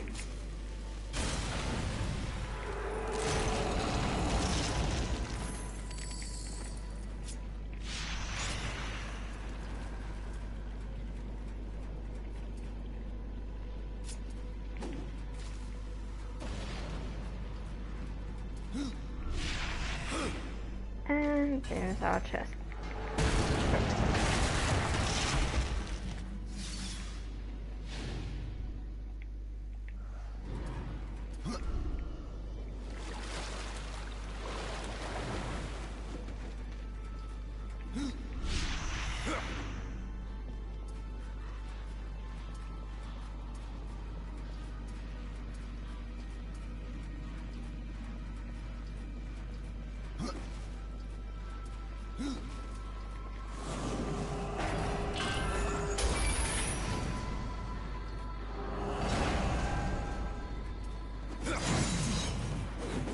Seriously? He was right in front of your death. How did you miss that one?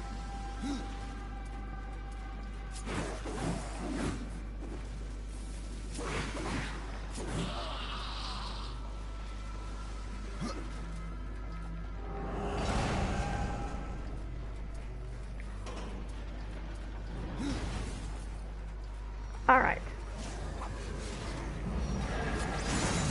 And since somebody in the chat mentioned humans attacking horsemen being kind of a little bit suicidal,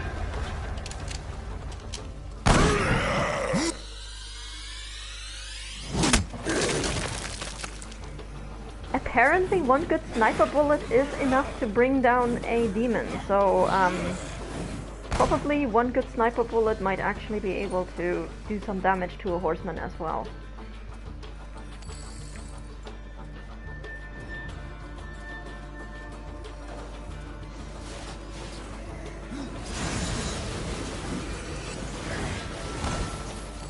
He's gonna be up there, sniping enemies, trying to help us, hurt us, but not entirely sure yet. Mostly he's not really gonna do anything useful.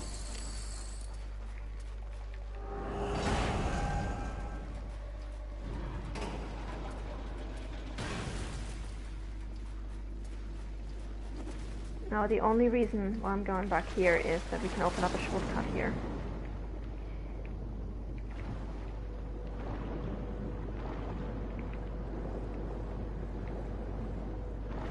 And we can get a chest over here if I'm not entirely mistaken.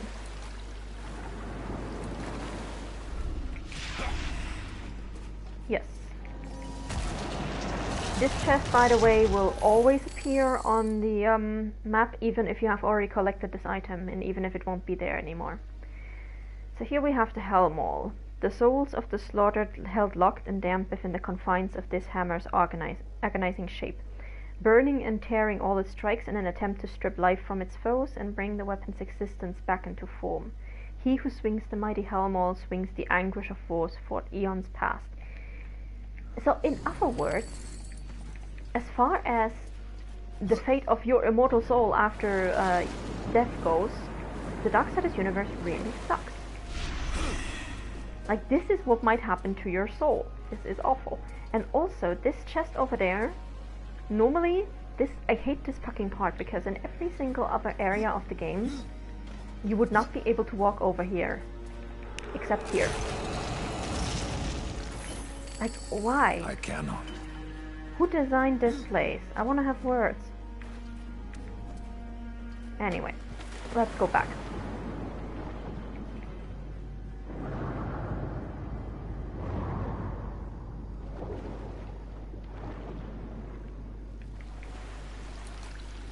Alright, and I think here we can open up a shortcut to the previous area, which we will likely not need, but I'm still gonna do it anyway, you never know.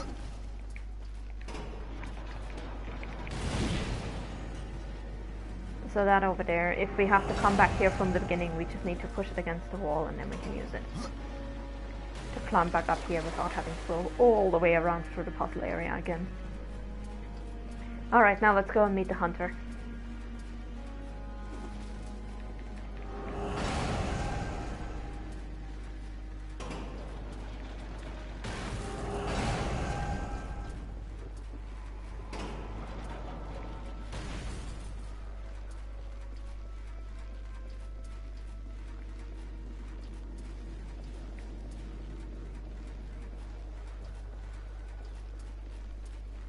I will hunt you down! You'll pay for what you've done! This is a mistake, human. I only wish to speak.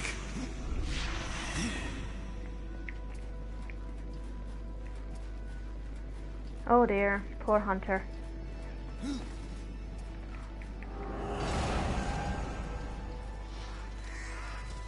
There's nothing left to lose. It's easier to keep your head. Most people panicked or tried to fight the demons. Can't blame them. They were slaughtered like cattle. But nothing they did mattered in the end. You, sir, how did you get stuck in there? Like the guy in the wheel there. I want to know, how did you get stuck in the wheel well of your car? What happened to you, you poor unfortunate soul? Who did this to you? That's just a shitty way to die.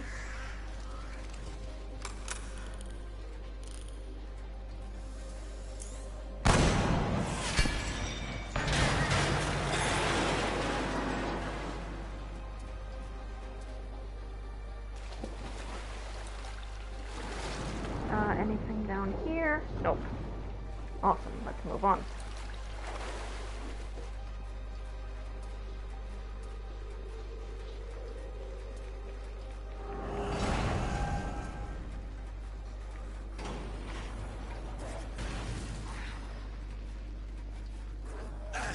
Oh.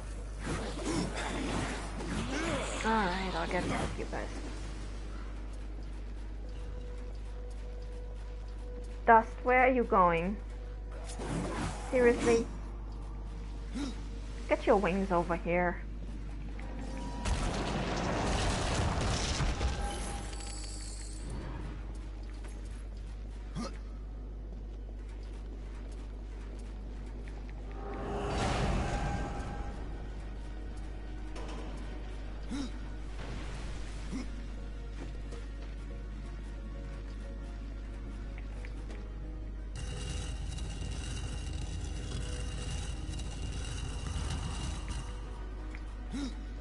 Alright. Get this chest and then we can move on.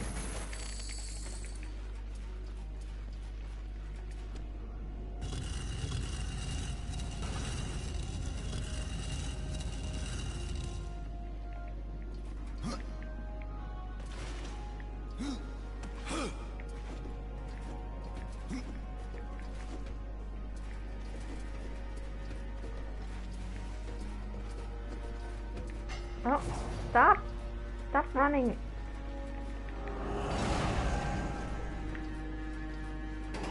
Now, there are two ways you can go here. You can either go to the left or to the right. I recommend, if you want to get everything, go to the right, because you will need to go there in order to get a hidden chest.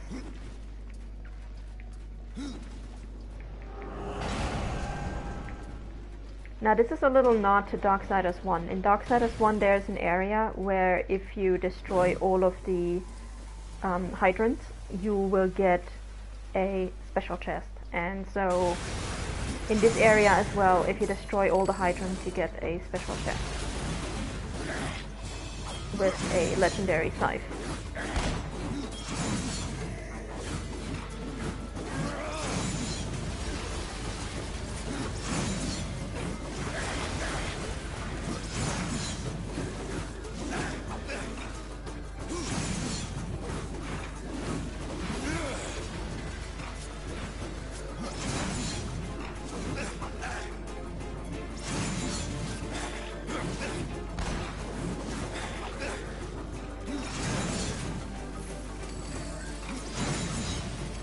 Oh, will you just stop jumping around so I can kill you?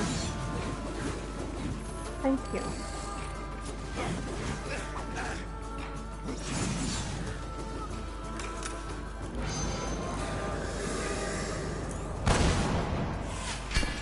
That is a very conveniently placed slab of concrete.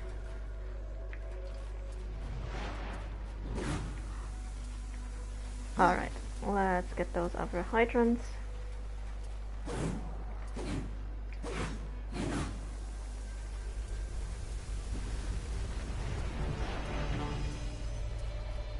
There we go. Alright, this is Demon Storm. The Demon Storm, hewn from relics pried from the abyss, again. Nothing good ever comes from the abyss. Unleashed upon the earth during the apocalypse, tearing the demon legion to many victories amid the end days. Resistance is futile. Huh, we're going to the Star Trek route, okay. When the power of the planet's atmosphere is at the command of the wielder. I want to see a match between the demon who wielded Demon Storm and the angel who had the static blades. That must have been amazing.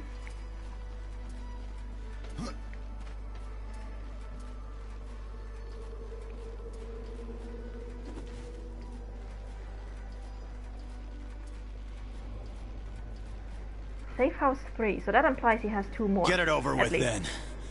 Peace, human. It is not yet your time. Right. We'll see about that.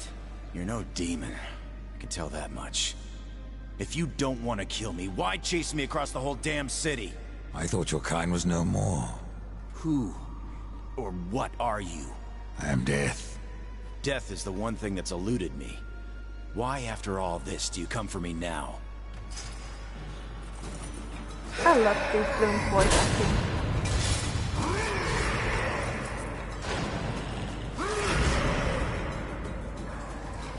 So, this guy is a big cheater. Once you get him down to, I think, half his health or all his health, he will just recharge. Yeah.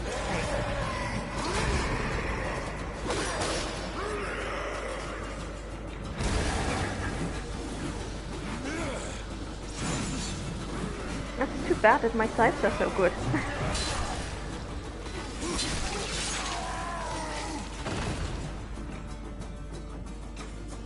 I've met few allies since the End Day. Mostly beasts. And, well, the others.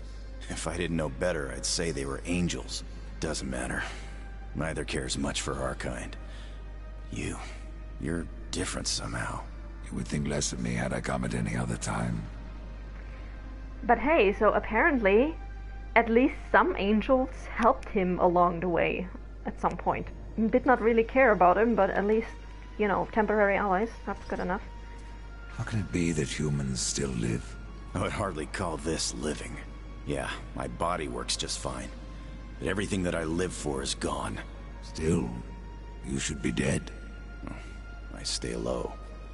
There are ways of avoiding the demons. They're not all powerful as they would have us believe. Now, this is interesting insofar as he says that everything he lived for is gone, which means this guy remembers what it was like before the apocalypse. Now, looking at him, I'd say he's in, like, his late 40s, maybe 50s. So, if he remembers the days before the apocalypse, he must have been at least, like, around 10 years old at the time. So, this DLC must take place somewhere around 40 years after the apocalypse. And this is pretty much the only indication that we have in the entire game as to when exactly Death's journey is taking place. You said us. There are others. Not sure. But I work alone. Some things never change, I guess. Even after the apocalypse. What became of those humans? I don't know. I can only hope that their end was quick. That is most likely. I respect your need for secrecy, human, but I must know, how did you survive? I was a Boy Scout. What? Never mind. A demon lord caught up with me a while back. We made a deal. I sold my soul. I see. And what else did you give up? He forced me to tell him the hiding place of the other survivors. What was this demon's name? He called himself Belial. Wait, what are you gonna do? Kill him. But first, he will tell me what happened to the other humans. Kill him? You're out of your mind! Those things that attacked us on the street, they were nothing. Belial's a demon lord! I've slain many lords in my time. Whatever you say. Oh yeah, and if you see my soul lying around, mind fetching it for me? But yeah, Boy Scout. Imagine trying to have to explain Boy Scouts and Girl Scouts to the Horsemen. And especially having to explain the difference between Boy Scouts and Girl Scouts to the Horsemen, because I think Fury would just go into a feminism-fueled rage if you told her that the boys get to go out and practice survival skills while the girls get to bake cookies. She would lose her entire shit and then some. Now, the Hunter, as he said, like, he has his Boy Scout knowledge, so Boy Scouts actually do learn a lot about how to survive in the wilderness, how to find shelter and stuff. So that makes sense. So he was probably pretty well prepared. But it also didn't go extremely well for him, because as you can see, he's actually missing one leg. He's got a prosthetic leg. So at some point something went wrong, but he's still kicking. I don't know where he picked up a massive sniper rifle, but okay. Whatever works for you, buddy. And here we have Ice Reaver, forged with power opposite of the burning core of hell. Crafted with a bite that can snap freeze all forms of life to an icy halt. The blade's enchanted with a demonic curse that drained the energy from all it touches, granting its master power alongside solid defense. So apparently, the core of hell is massively hot, and on the other side you have vast amounts of ice. Which makes sense, we have already seen ice realms in hell, like the Icebound Cavern. So yeah.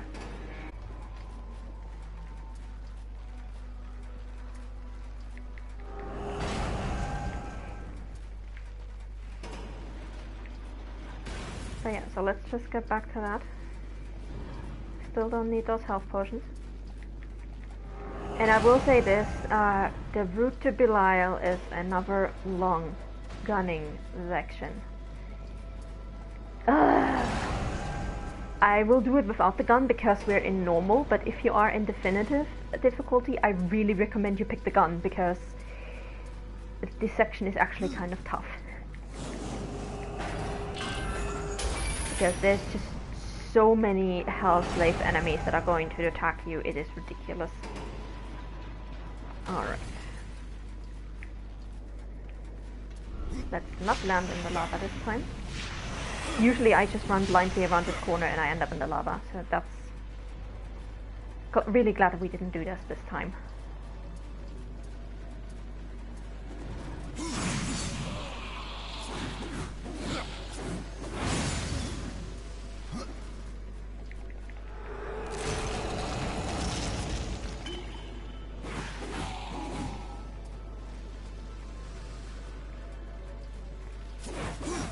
Alright. From here on out, things just get awful.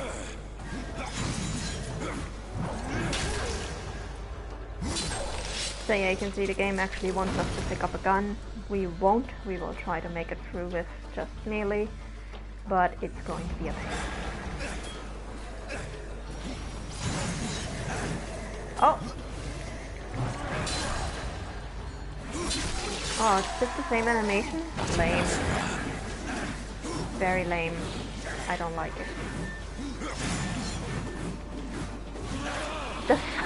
Did you see that guy getting stuck in the wall? Amazing. Love it. And what is up with these hitboxes? Like, half my hits don't even connect.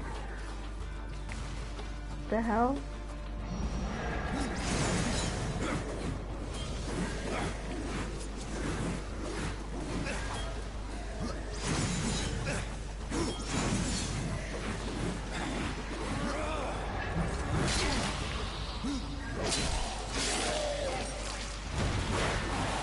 Oh wow, that's a lot of health left.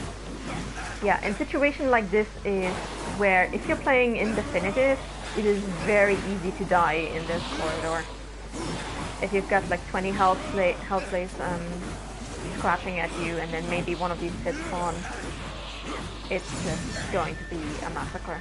So if you're playing this in definitive, do yourself the favor and just use the gun. As much as I hate those guns and I don't usually recommend them, but in this area of the game I really do.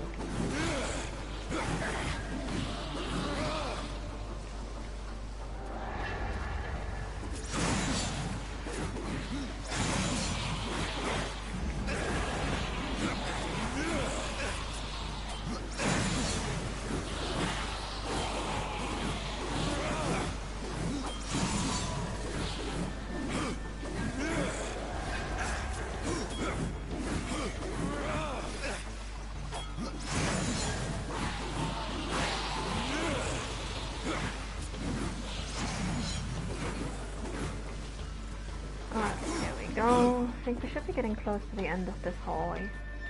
Yeah. Cool, cool. Perfect. Take out this guy first with this long range attack.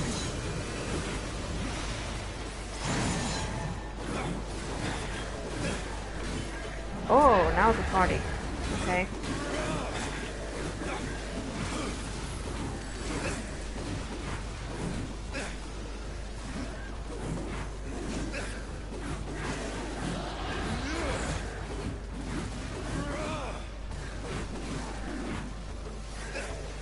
Oh, completely forgot that this guy was even here.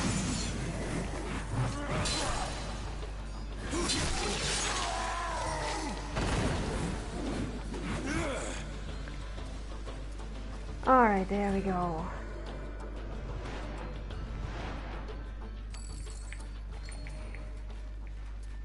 Now this chest that you see off to the side, that is just a bunch of health potions, so I'd recommend you leave that alone until after the battle against Belial, because the battle against Belial is... it has one of the most infuriating mechanics in the entire game.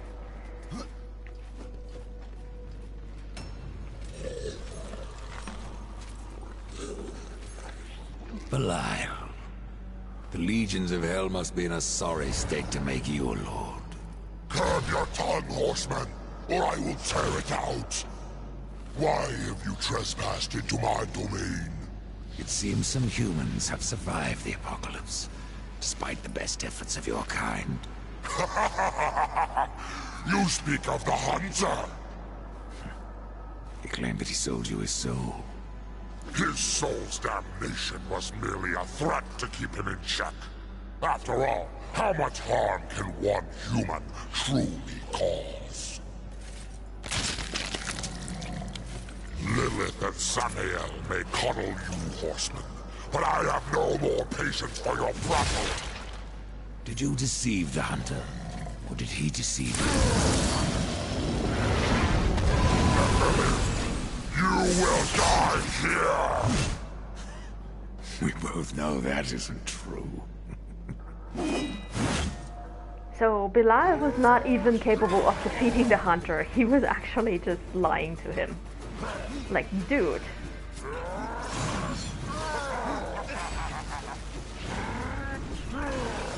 Now, as in Genesis, you do want to avoid this push of his trident. And now we get to the frustrating part of this battle. When he turns like this, you can only get this thing with redemption. And trying to aim with this gun is a massive pain in the ass. We're gonna have to do this 3 times, and each time we have to do it, it gets worse.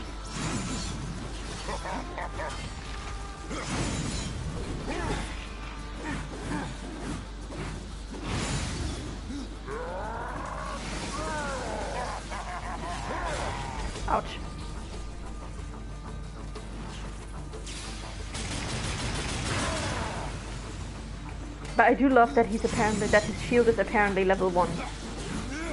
That is just hilarious.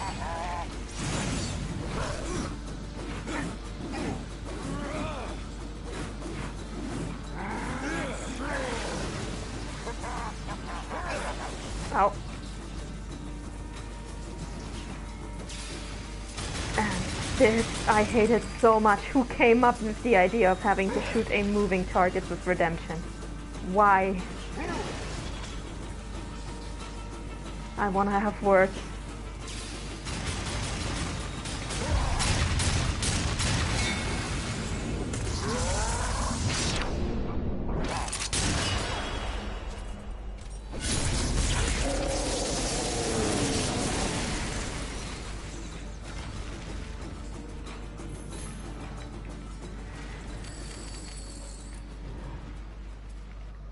Alright, Belial's trident. Greed thieves from the bladed prongs of this wretched weapon, robbing its victims of life and coin. Echoing its former master's cruel intent, the barbs of its face whispers a constant taunt to those it has slain.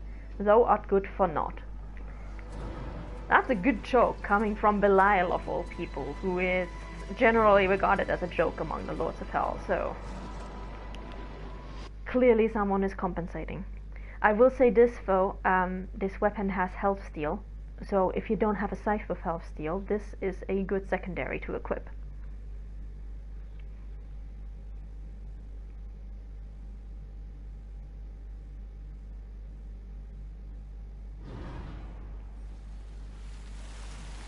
And now to one of the saddest moments in the game. Belial. Is he? Belial is dead. You're serious? I don't know what you are, but I'm grateful. My soul is free. Hunter, your soul was never captive. Belial admitted that he had no power to take it. He tricked me? I gave the others up for nothing? There's a chance that the humans escaped the Demon Lord. That's not possible. I must be certain. You're not coming along. No. I can't live with what I've done.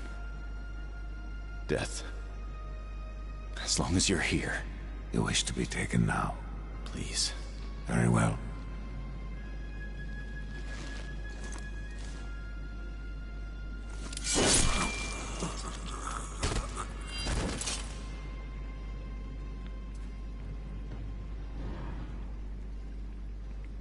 And there we go. Went through all that trouble to find him, just to kill him. And we don't even get to look for the other humans. Death says he's coming along, but nope. We don't have any more humans to find. This is it. We're done. We can go back to Uriel now, and we will actually, if only to sell our stuff. But this is basically the end of the DLC. As for discussions from the chat about what happens to Belial's soul regarding his deal with Lucifer, the deal with Lucifer is already complete. The Animus was already used. So Belial's soul is basically, as far as I understand it, no longer part of that deal because the Animus has already been unleashed. So most likely his soul did go to the Well of Souls. And at this point, you have defeated the creature that basically kept the souls in the City of the Dead captive, and we are about to defeat Absalom as well. So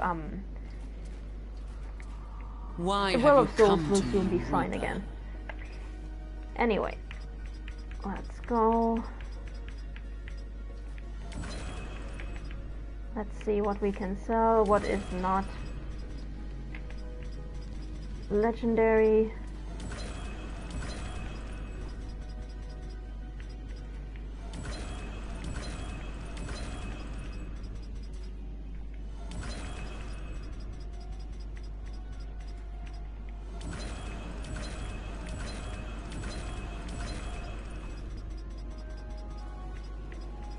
We've got a lot of Warlock talismans, Jesus.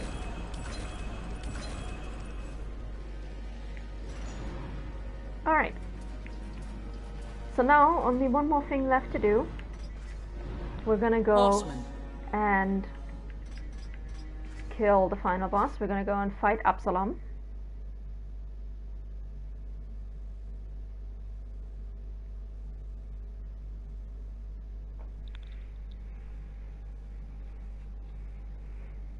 And this fight is actually horribly anticlimactic, especially if you fight him in definitive, because he is not the most difficult enemy, not by a long shot. But yeah, we can finally go and close that freaking door, which we have been leaving open for a good at least 3 or 4 hours. And we can finally fight Absalom. I wonder who's gonna close the door to the Well of Souls again after we go in there.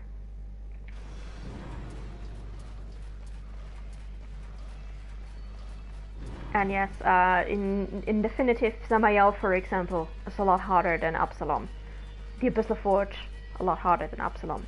This stretch on Earth in the Belial DLC, much harder than Absalom. Also, fun fact, if you look at the door to the Well of Souls, you can basically see like a lot of angelic motifs down here. And apparently that looks like a unicorn. Angelic rider on a unicorn. Nice, nice. And someone who looks like the Archon.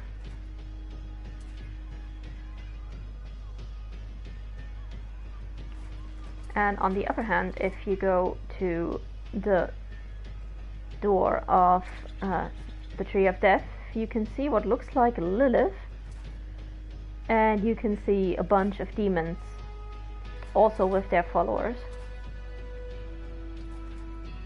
So neat little details in this door. Anyway, let's go and kick Absalom's ass.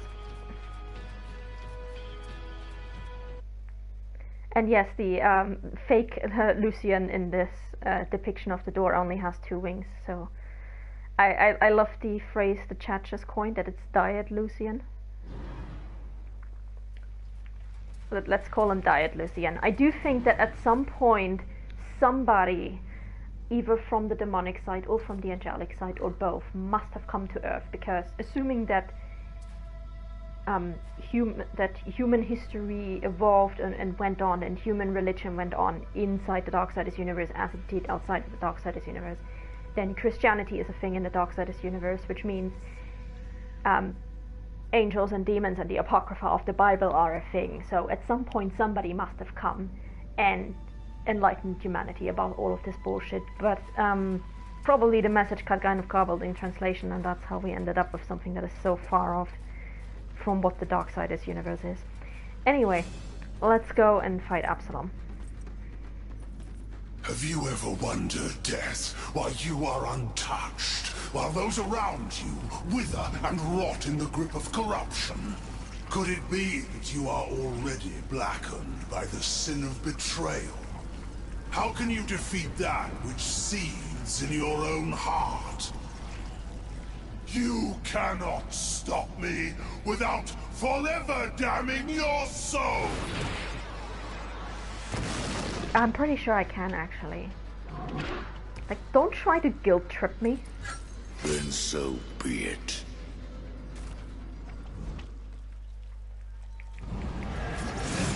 You must be purified!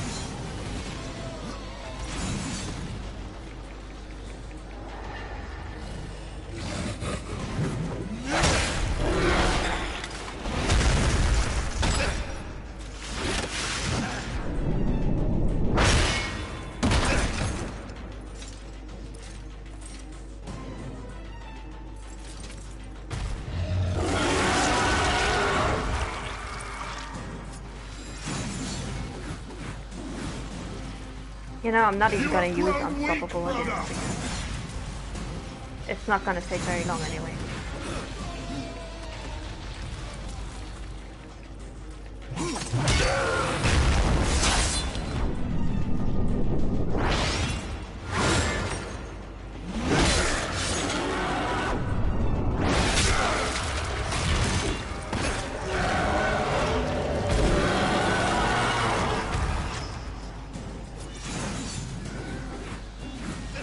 Okay, this attack sucks. I'll give it that. That one is actually pretty good.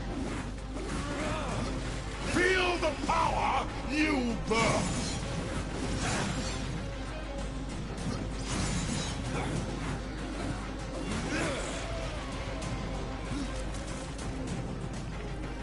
And there we go, that's it.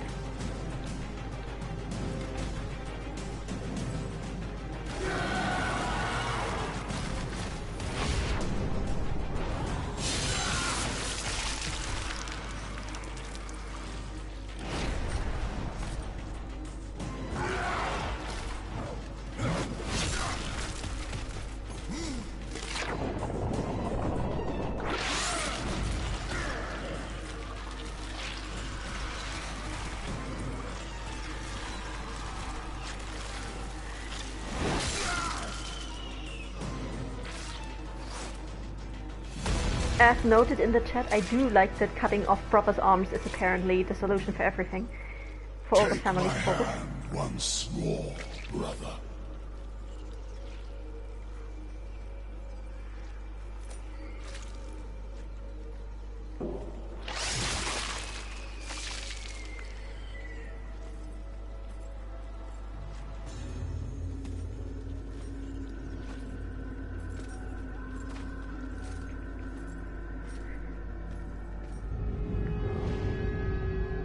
I've killed Absalom. Stopped the corruption. I stand at last at the Well of Souls, with no idea what I must do next. It is quite simple, and yet most difficult. I'm in no humor for riddles, Crowfather.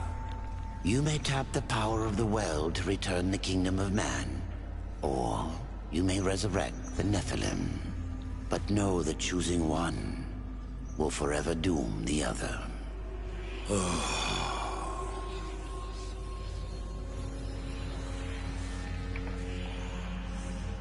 My brother War. I would protect him above all. To return man to the earth will require a sacrifice.